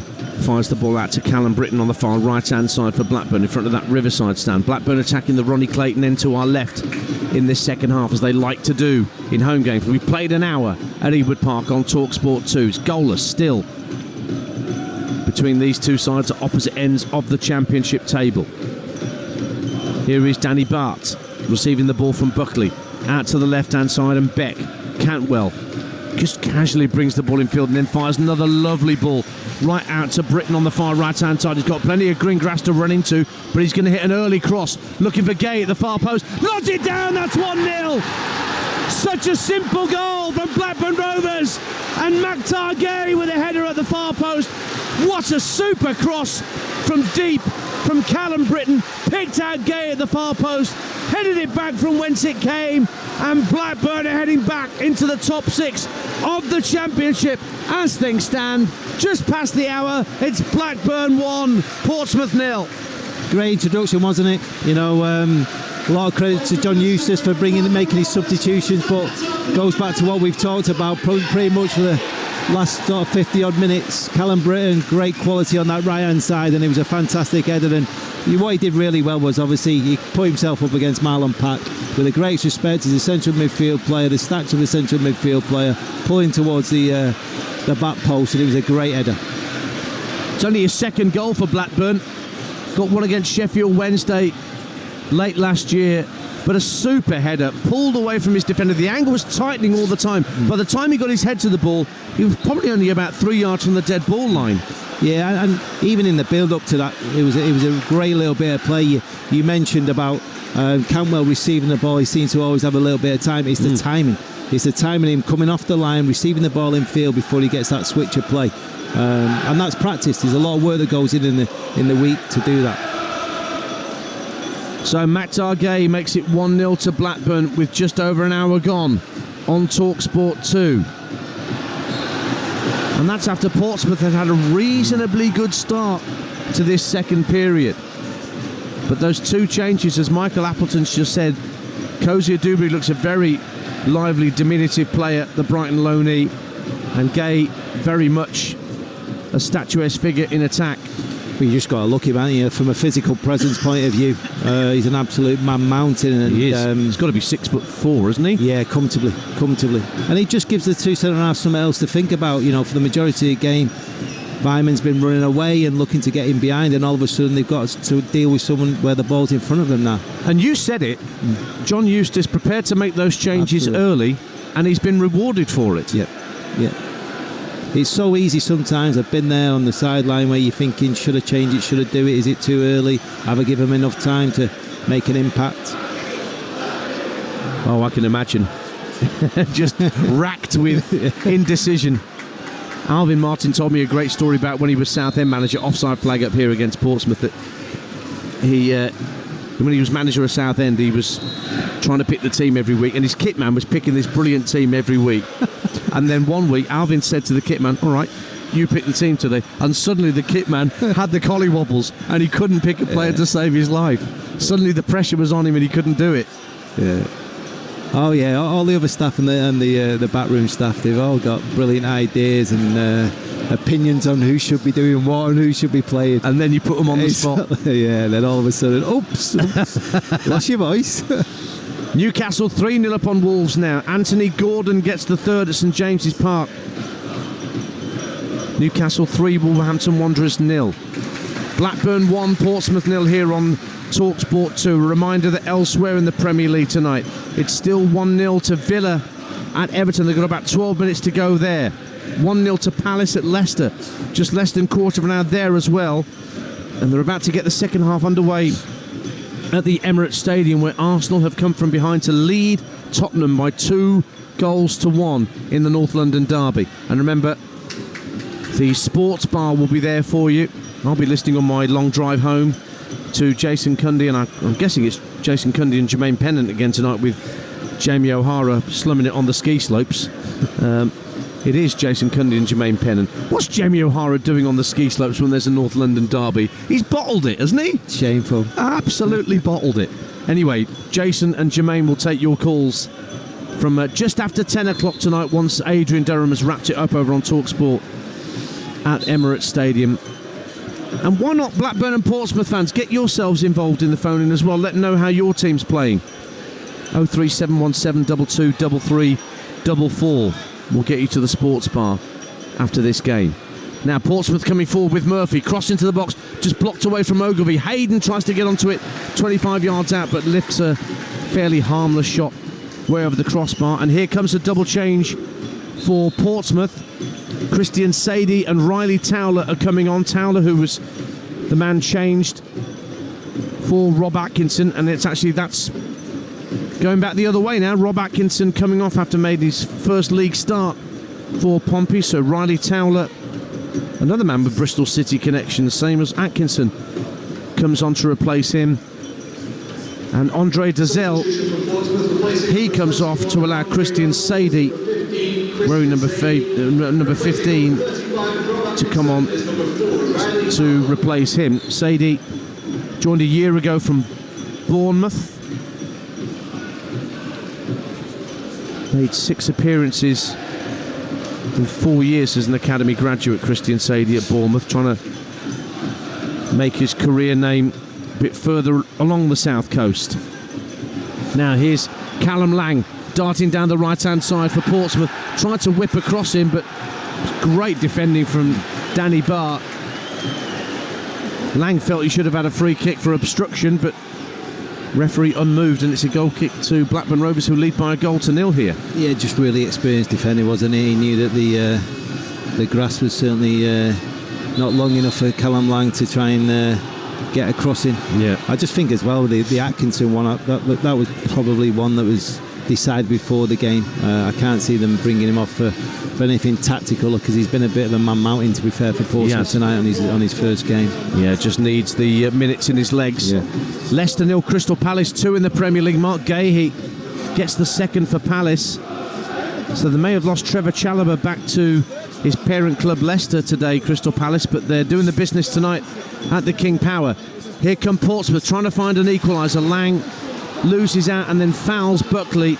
That wasn't a nasty foul. He was just trying to get his foot back on the ball and didn't realise that Buckley was coming in from the side to win the ball back for Blackburn. Free kick. Well, it's just typical Callum Lang, isn't it? You know, he never gives up on anything. It was a tackle that probably he's used to doing 4 or 5 times every single game.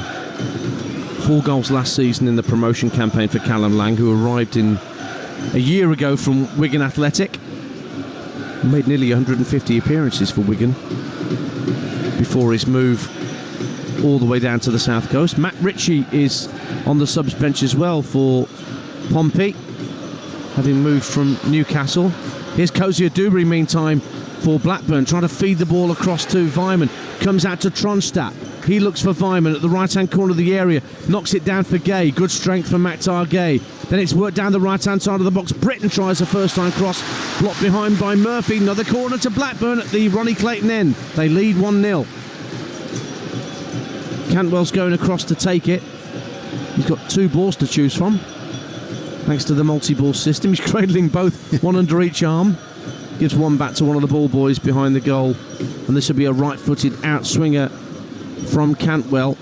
No Blackburn players in the 6-yard box. Gay, whose goal separates the sides, lurking at the far post. We're not seeing Ringa Roses as well. No, they've stopped it. They must have heard us mention it. Driven in by Cantwell, headed up in the air by Bart, almost dropped for Dominic Hyam.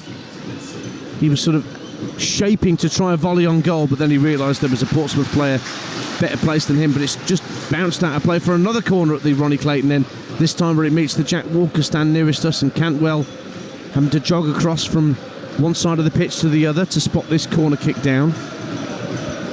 There's a couple of Blackburn players waiting at the edge of the area unmarked in case it's rolled back to them. Callum Britton and Tronstadt, I think it is. But it's going to come in from Beck with a left-footed delivery. Brought down by Kozia Dubry, but there's a foul on a Portsmouth player, so a free kick to the Visitors, who trail by a goal to nil. Here on Talksport 2. Wolves get a goal back at Newcastle. Newcastle 3, Wolves 1, Santiago Bueno. About 10 minutes to go there at St James's Park. 20 minutes to go here at Ewood Park. Blackburn 1, Portsmouth 0 on Talksport 2, your home of the EFL. Portsmouth driving the ball down the right-hand side, looking for Callum Lang. All the keepers come out, and he's missed it. Bishop at the far post, trying to head it goalwards, and it's stayed out. They've got players on the line. Goodness me, a comedy of errors at the back from Portsmouth. Bishop tried to get it for a header at the far post after Callum Lang got past Ainsley Pears. I don't know what the Blackburn goalkeeper was doing. They have got away with one there, big time of Blackburn. And it's not over now, thanks. Because here comes Callum Britton into the area, right-hand side after a dummy. Oh, what a goal from Callum Britton. At one end, Portsmouth have a shot cleared off the line. The ball breaks at the other end. Kozia Dubry with a lovely dummy to allow Callum Britton to run onto it and unleash a thunderbolt past Nicholas Schmidt into the top corner, and Blackburn double their lead with 20 to go. Into the top 6 they go. Blackburn 2, Portsmouth 0. Well, it was an unbelievable strike. That's the first, or probably the last bit or the first bit when you're going to describe this, but where do you start? I mean, from one end it looks as if Portsmouth are going to get level and they get a great opportunity, and then within literally 4 or 5 seconds an incredible strike from the edge of the box from Callum Britton. Amazing hit. But at the other end there was a right old comedy of errors, and Bishop actually did really well initially to get his header on goal because he was falling at the far post after Lang had managed to get the ball to the far post. The header was kept out on the line. Beck then hit it forward. It was worked down the left-hand side. Next thing you know, Kozia Dubry lets the ball run across his body, and Callum Britton, striding forward from right back, had so much space to move into, but the shot beat Schmidt at his near post, hit with such venom by Callum Britton. I think Portsmouth have got a little bit of an issue because I think was it Callum Lang and Colby Bishop were on the deck as the ball was probably travelling into the Portsmouth half of the field on the counter-attack.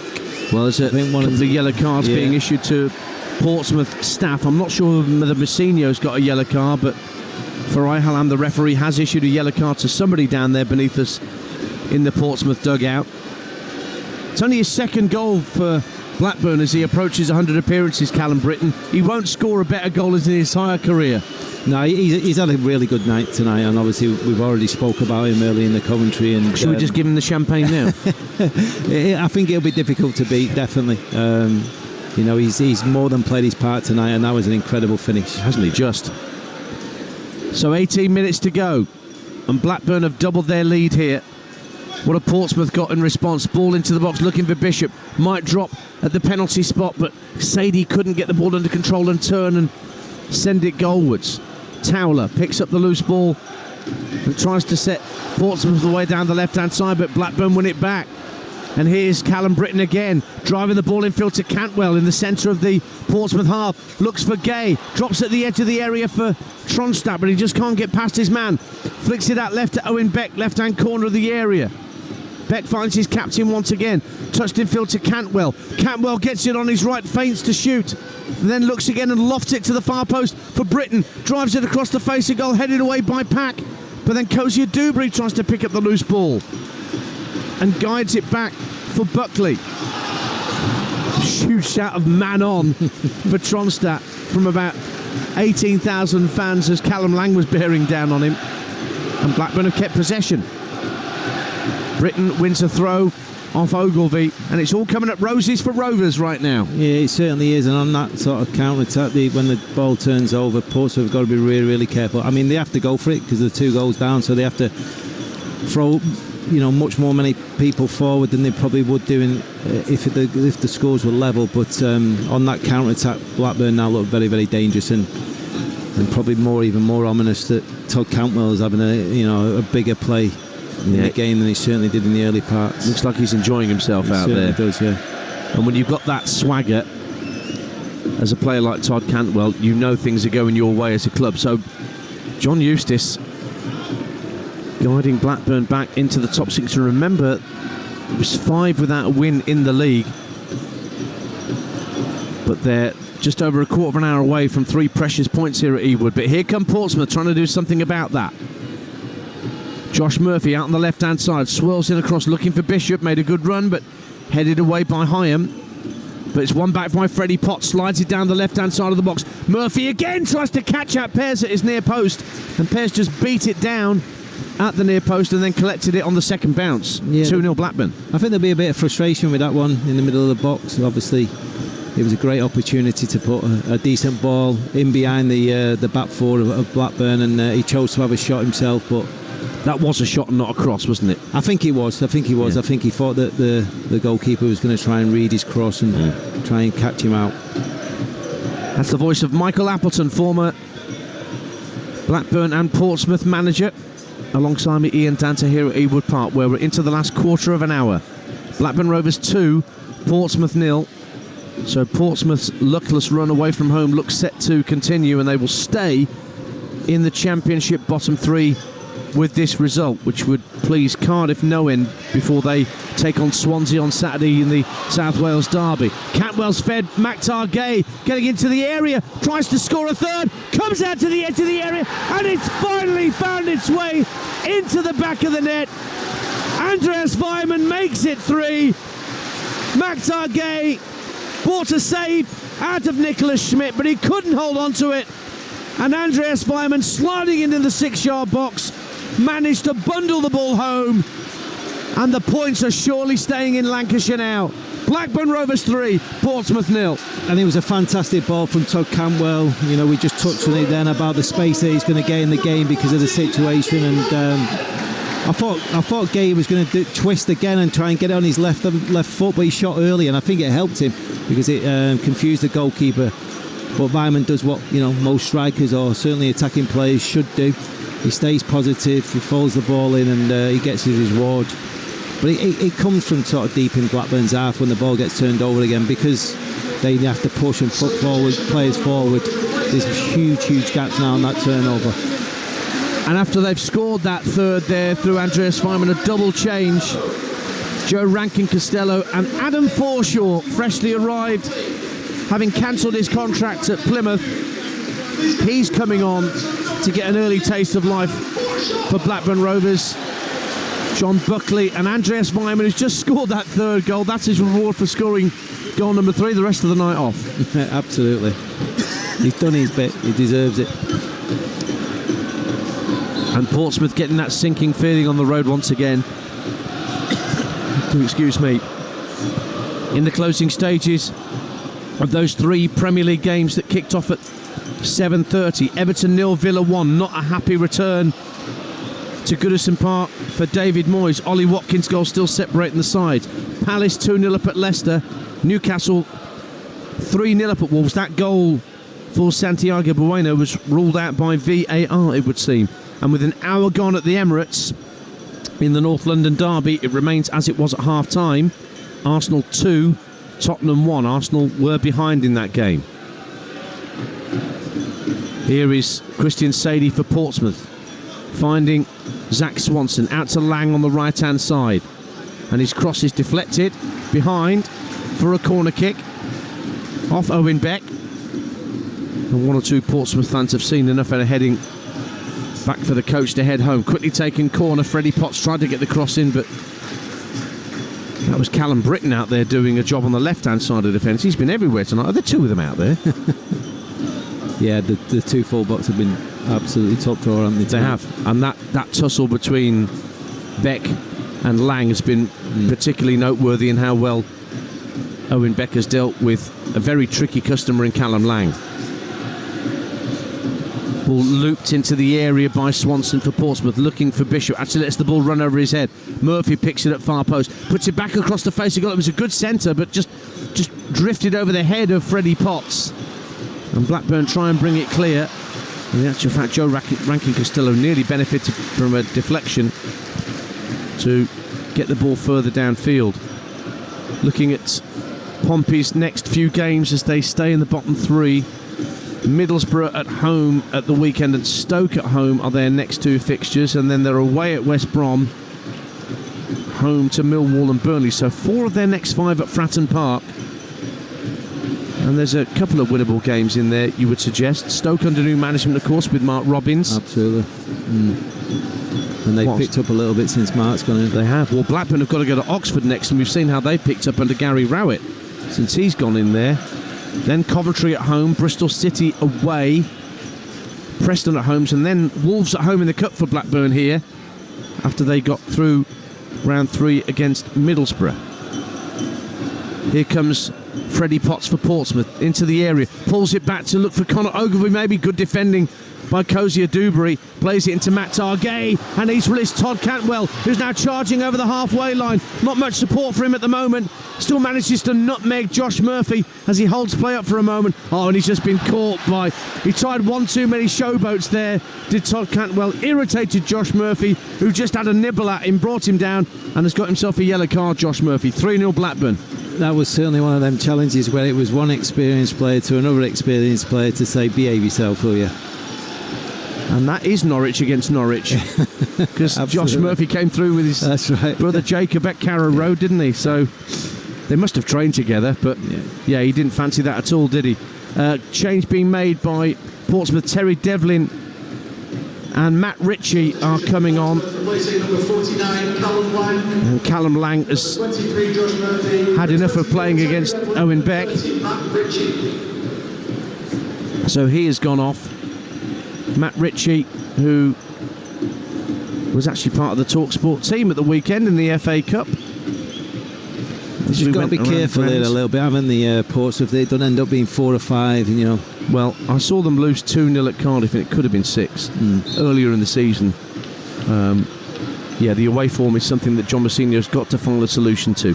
Cantwell whips in the free kick, drifts all the way outside the box to the left-hand side, and Rankin Costello plays it back to the edge of the area. Tronstadt tries a low drive, and it's a good 3 or 4 yards wide of Nicholas Schmidt's right-hand post. Goal kick to Portsmouth, and we're heading into the closing stages here, where it is still Blackburn Rovers 3, Portsmouth 0. Michael Appleton.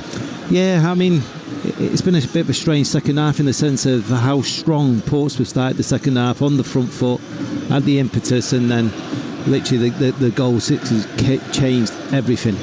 Since the moment of scoring the first goal, Blackburn have been excellent. They've had good control of the game, and even on the counter-attack and when the ball's turned over, they've had 3 or 4 glorious opportunities to try and extend the lead even more.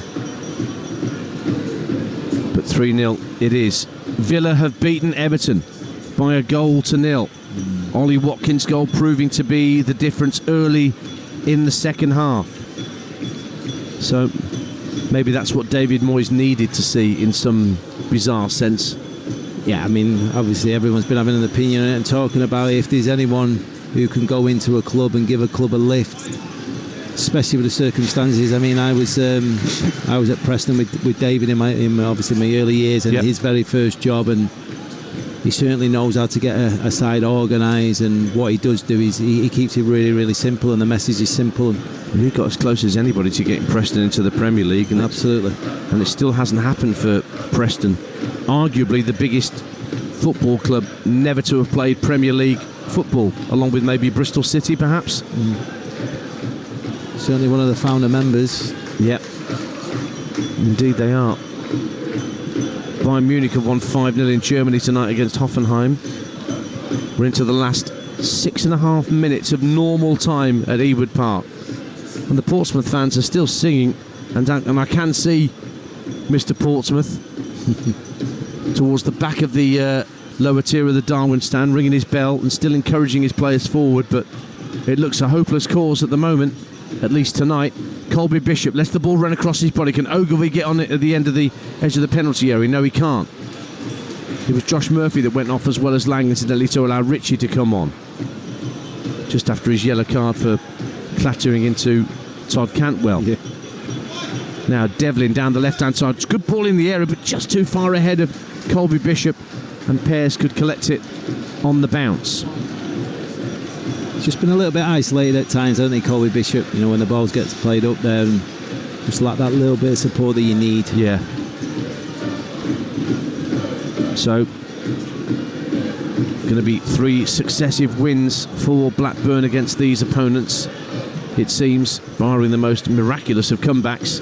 And Dion Sanderson's going to get an early feel of life as a Blackburn Rovers player, having just arrived on loan from Birmingham City. He's going to get a few minutes out there at the next break in play as the next Blackburn substitute. Of course, he worked with Eustace at Birmingham, so those two know each other very well. He was John Eustace's captain at St Andrews. Yeah, came up against both of them not too long ago when I was at Blackpool. That's right. Out to the left-hand side for Portsmouth. Devlin gives it back to Towler. Marlon Pack on the halfway line. Plays a square ball across to Swanson. Now calling for it on this near side is Devlin. Palace have beaten Leicester by 2-0. That's a full-time score at the King Power. Ruud van Nistelrooy just can't find that balance and blend that gets results in the Premier League at the moment. Can put 6 past QPR in the Cup. Yeah, I was there, but if I'm being honest, I thought that was a little bit harsh on Queen's Park Rangers. Okay. They certainly played their part in the game and probably didn't deserve to lose 6. But yeah, it's a worrying times for Ruud. So there's 2 full times in. They're still playing added time at Newcastle with the Magpies 3-0 up against Wolves. So Newcastle up to 4th as it stands, above Chelsea. As Portsmouth come forward with Zach Swanson at the edge of the D, twisting, turning, but losing out in the end. And Kozia Dewberry tries to get it clear, breaks into midfield, and just knocked back into midfield by John Buckley. Now here comes Joe Rankin-Costello, making strides into the Portsmouth half, and he's caught from behind by a fairly crude challenge by Terry Devlin. And that's a yellow card for Devlin, who's not long on the field as a substitute. And the player coming off for Blackburn will be Todd Cantwell. Gets a standing ovation from the Blackburn fans around us in the main stand at the Roddy Clayton end. And he's the man that's making way for Dion Sanderson to come on for Rovers for the last few minutes. 3-0. Yeah, good evening for Cantwell. I think once that first goal went in, the game opened up a little bit and there's a lot more space for him to pick pockets, and yeah, he showed his quality at times with his range of passing.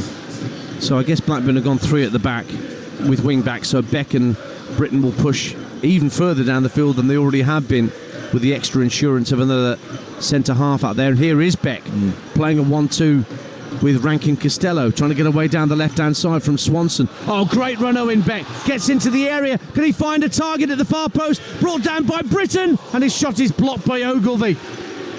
Sanderson gets a foot in straight away and wins it back. Finds Kozia Dewberry. Tries to wrap his left foot round it. And Dion Sanderson's already won the hearts of the Blackburn fans with that crunching challenge on Christian Sadie. Yeah, Dion, they sing. Well, he's settled in straight away. He certainly has. It was one hell of a challenge. It's one of them good ones as well that you always want, where you're probably 60-40 favourite as well.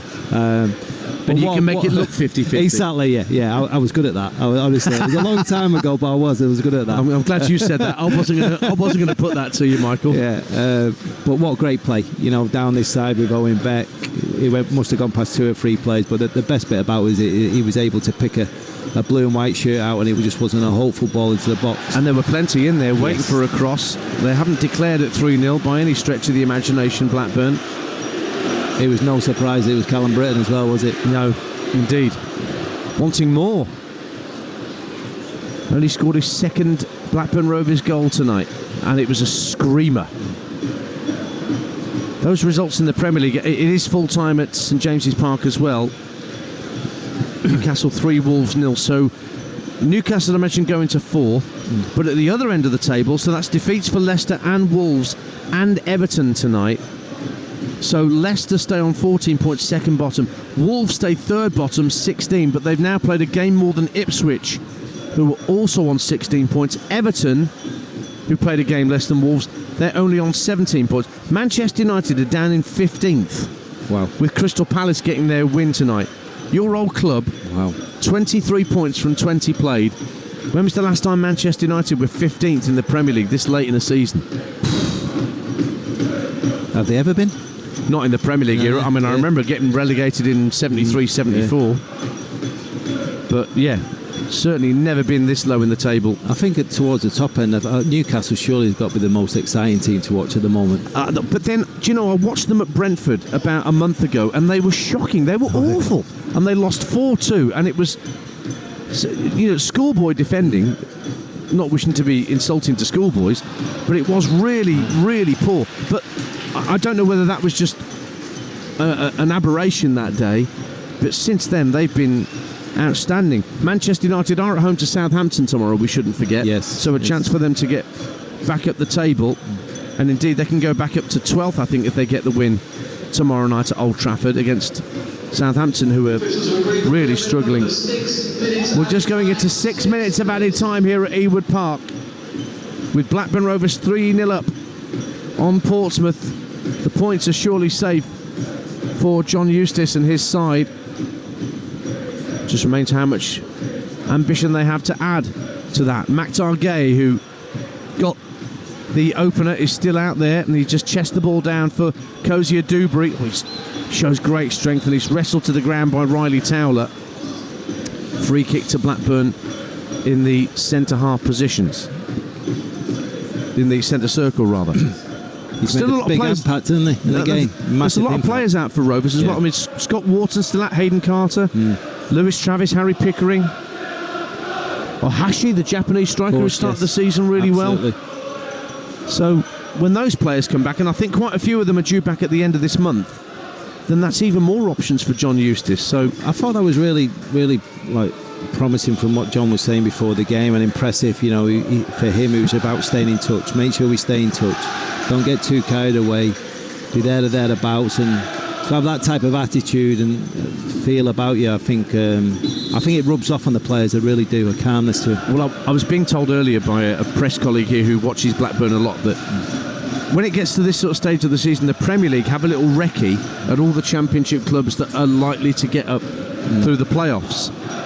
And he said they've been here for the last 7 years having a recce every year, and we've never made the playoffs once. Of course, they missed out on the final day a couple of years back, didn't they? Right. At Millwall? Yeah, it could have been, yeah. Still 2-1 to Arsenal in the North London derby.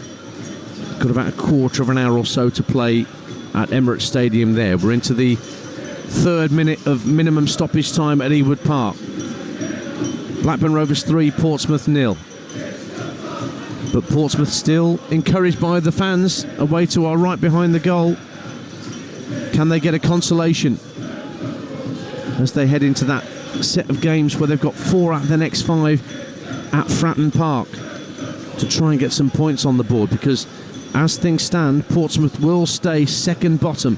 Here is Terry Devlin trying to drive the ball across the face of goal, but again it's head of Colby Bishop, who's had a gilt-edged chance right on half-time. And how different this game would be, Michael Appleton, had not that Colby Bishop shot thudded against the crossbar. Had it nestled in the back of the net before half-time, we could be watching a very different game now. Yeah, and it's the fine lines, isn't it? You know, at this level and at any level, really, those opportunities, you know, if they go for you, all of a sudden it's a different picture. The opposition, the home team have to come out strong and leave bigger gaps and better opportunities, and as it was, and they go in there and it's 0-0 and it's all to play for. Tonight's Sparkle Logistics Player of the Match goes to number 2, Callum Britton. Well, that's probably the most least surprising tannoy announcement of the night, that Callum Britton's been given man of the match. They've probably been listening to Talksport too and thought, we can't give it anyone else, otherwise Michael Appleton's coming after us. Yeah, I mean, like, even early doors in the game, literally the first 5 or 6 minutes, the combination play with him and Terry Dolan before obviously being taken off was impressive. Don't forget more Championship football coming up Friday and Saturday. Oh, here's Freddie Potts for Portsmouth getting into the area. Goes down, no penalty. Just lost his footing at the all-important moment there for Portsmouth. So a reminder that our next live game, Friday night, Burnley against Sunderland from Turf Moor, 8 o'clock kickoff. Join us on Talksport 2 for that. And then I'll be at the Cardiff City Stadium for the little matter of the South Wales derby, Cardiff against Swansea.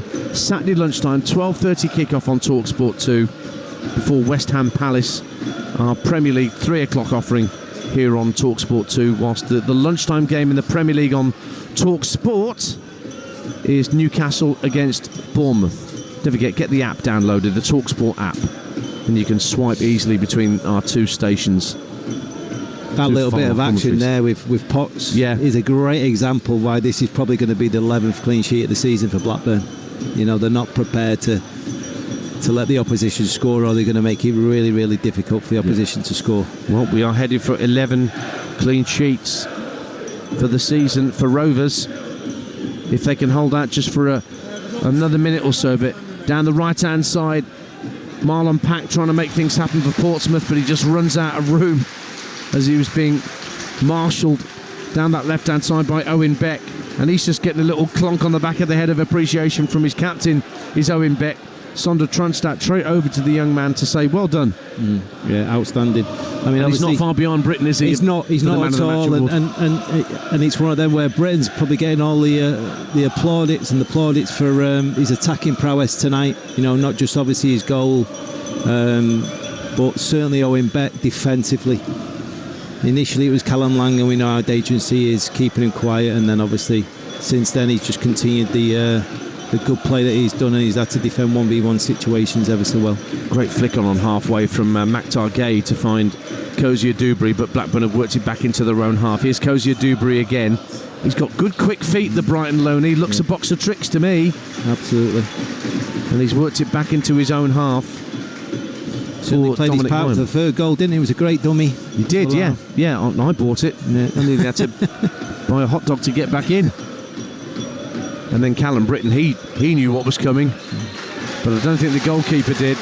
The full-time whistle has gone at Ewood Park, and Blackburn are back into the top 6 of the Championship. They go up to 5th with a 3-0 convincing win over lowly Portsmouth, who stay in the bottom 3 of the Championship. It was level at half-time, and Portsmouth had the best chance of the first half, with Colby Bishop hitting the crossbar from close in. But then just after the hour mark, substitute Maktar Gay latched onto a lovely deep cross from Callum Britton to head Blackburn in front. Then Callum Britton stole the show with a peach of a finish from just outside the area to make it 2-0 with 20 minutes to play. And then not long after, Gay saw a shot saved by Nicholas Schmidt in the Portsmouth goal, but Andreas Weimann there to tuck in the rebound and bundle the ball home to make it Blackburn 3, Portsmouth 0. So as the table stands, Blackburn up into 5th on 42 points, fully 8 points behind Sunderland in 4th. So there's a bit of a gap between the top 4 and the rest, but that's a good feeling after 5 league games without a win, Michael Appleton. Yeah, absolutely. And I think probably the result of the weekend in the FA Cup against Middlesbrough would probably give everyone a bit of lift and a little bit of confidence that they needed probably going into tonight. I think it is deserved. I think they were certainly the better team in the first half, albeit, like you said, Colby Bishop having the only real gilt-edged opportunity of the first half. But in the second half, although Portsmouth started well in that first 5 minutes, once they got the first goal, they dominated for large periods. And even when they were under the cosh, we spoke about it, on the transition, they could have got probably 4 or 5. Got to hand it to the Portsmouth fans. They're still applauding and cheering their team, even though they've been beaten 3-0. They've got a 6-hour journey back to the south coast. Plenty of encouragement for the effort that the players have put in, but John Mousinho's got a lot of things to try and solve. But I mentioned it, 4 of the next 5 at home. Yep. At Fratton Park against, let's work it out, Middlesbrough, Stoke, Millwall and Burnley. And I guess it's the home form that they're going to have to rely on at this point. Well, it looks that way, like you say. The away form has been abysmal this year, so it's certainly, the home form at Fratton Park. And to be fair, you just touched on obviously the support that they've got here tonight and the long journey that those fans have got back down to Portsmouth. They'll turn up in their thousands at Fratton Park every single week, no matter what. And listen, if they're going to stay in this division, they're going to play a massive, massive part of that. Well, the Blackburn players have just taken the acclaim of the remaining supporters in the Ronnie Clayton end to our left-hand side as they make their way off the field. And John Eustace, you can't keep a good man down. You think about, the way he came through as Kidderminster manager. They called him the Barcelona of the National League, didn't they? I mean, it's not swashbuckling football that they're playing here at Blackburn, but given the paucity of options he's got with all those players injured that we mentioned, you've got to hand it to the guy. No, absolutely. Listen, what it is at this moment in time is effective, and possibly, I don't know because I didn't witness it, but in the previous 4 or 5 games, maybe they did take a little bit more care with the ball. Maybe they did overplay at times. Maybe there was too many side or square passes, but certainly now they put themselves in a position tonight where if they were going to play progressive football, it was in the opposition's half of the pitch, and it paid for them. So it has finished here at Ewood Park with a 3-0 victory to Blackburn Rovers as the supporters now make their way back out into the Lancashire evening.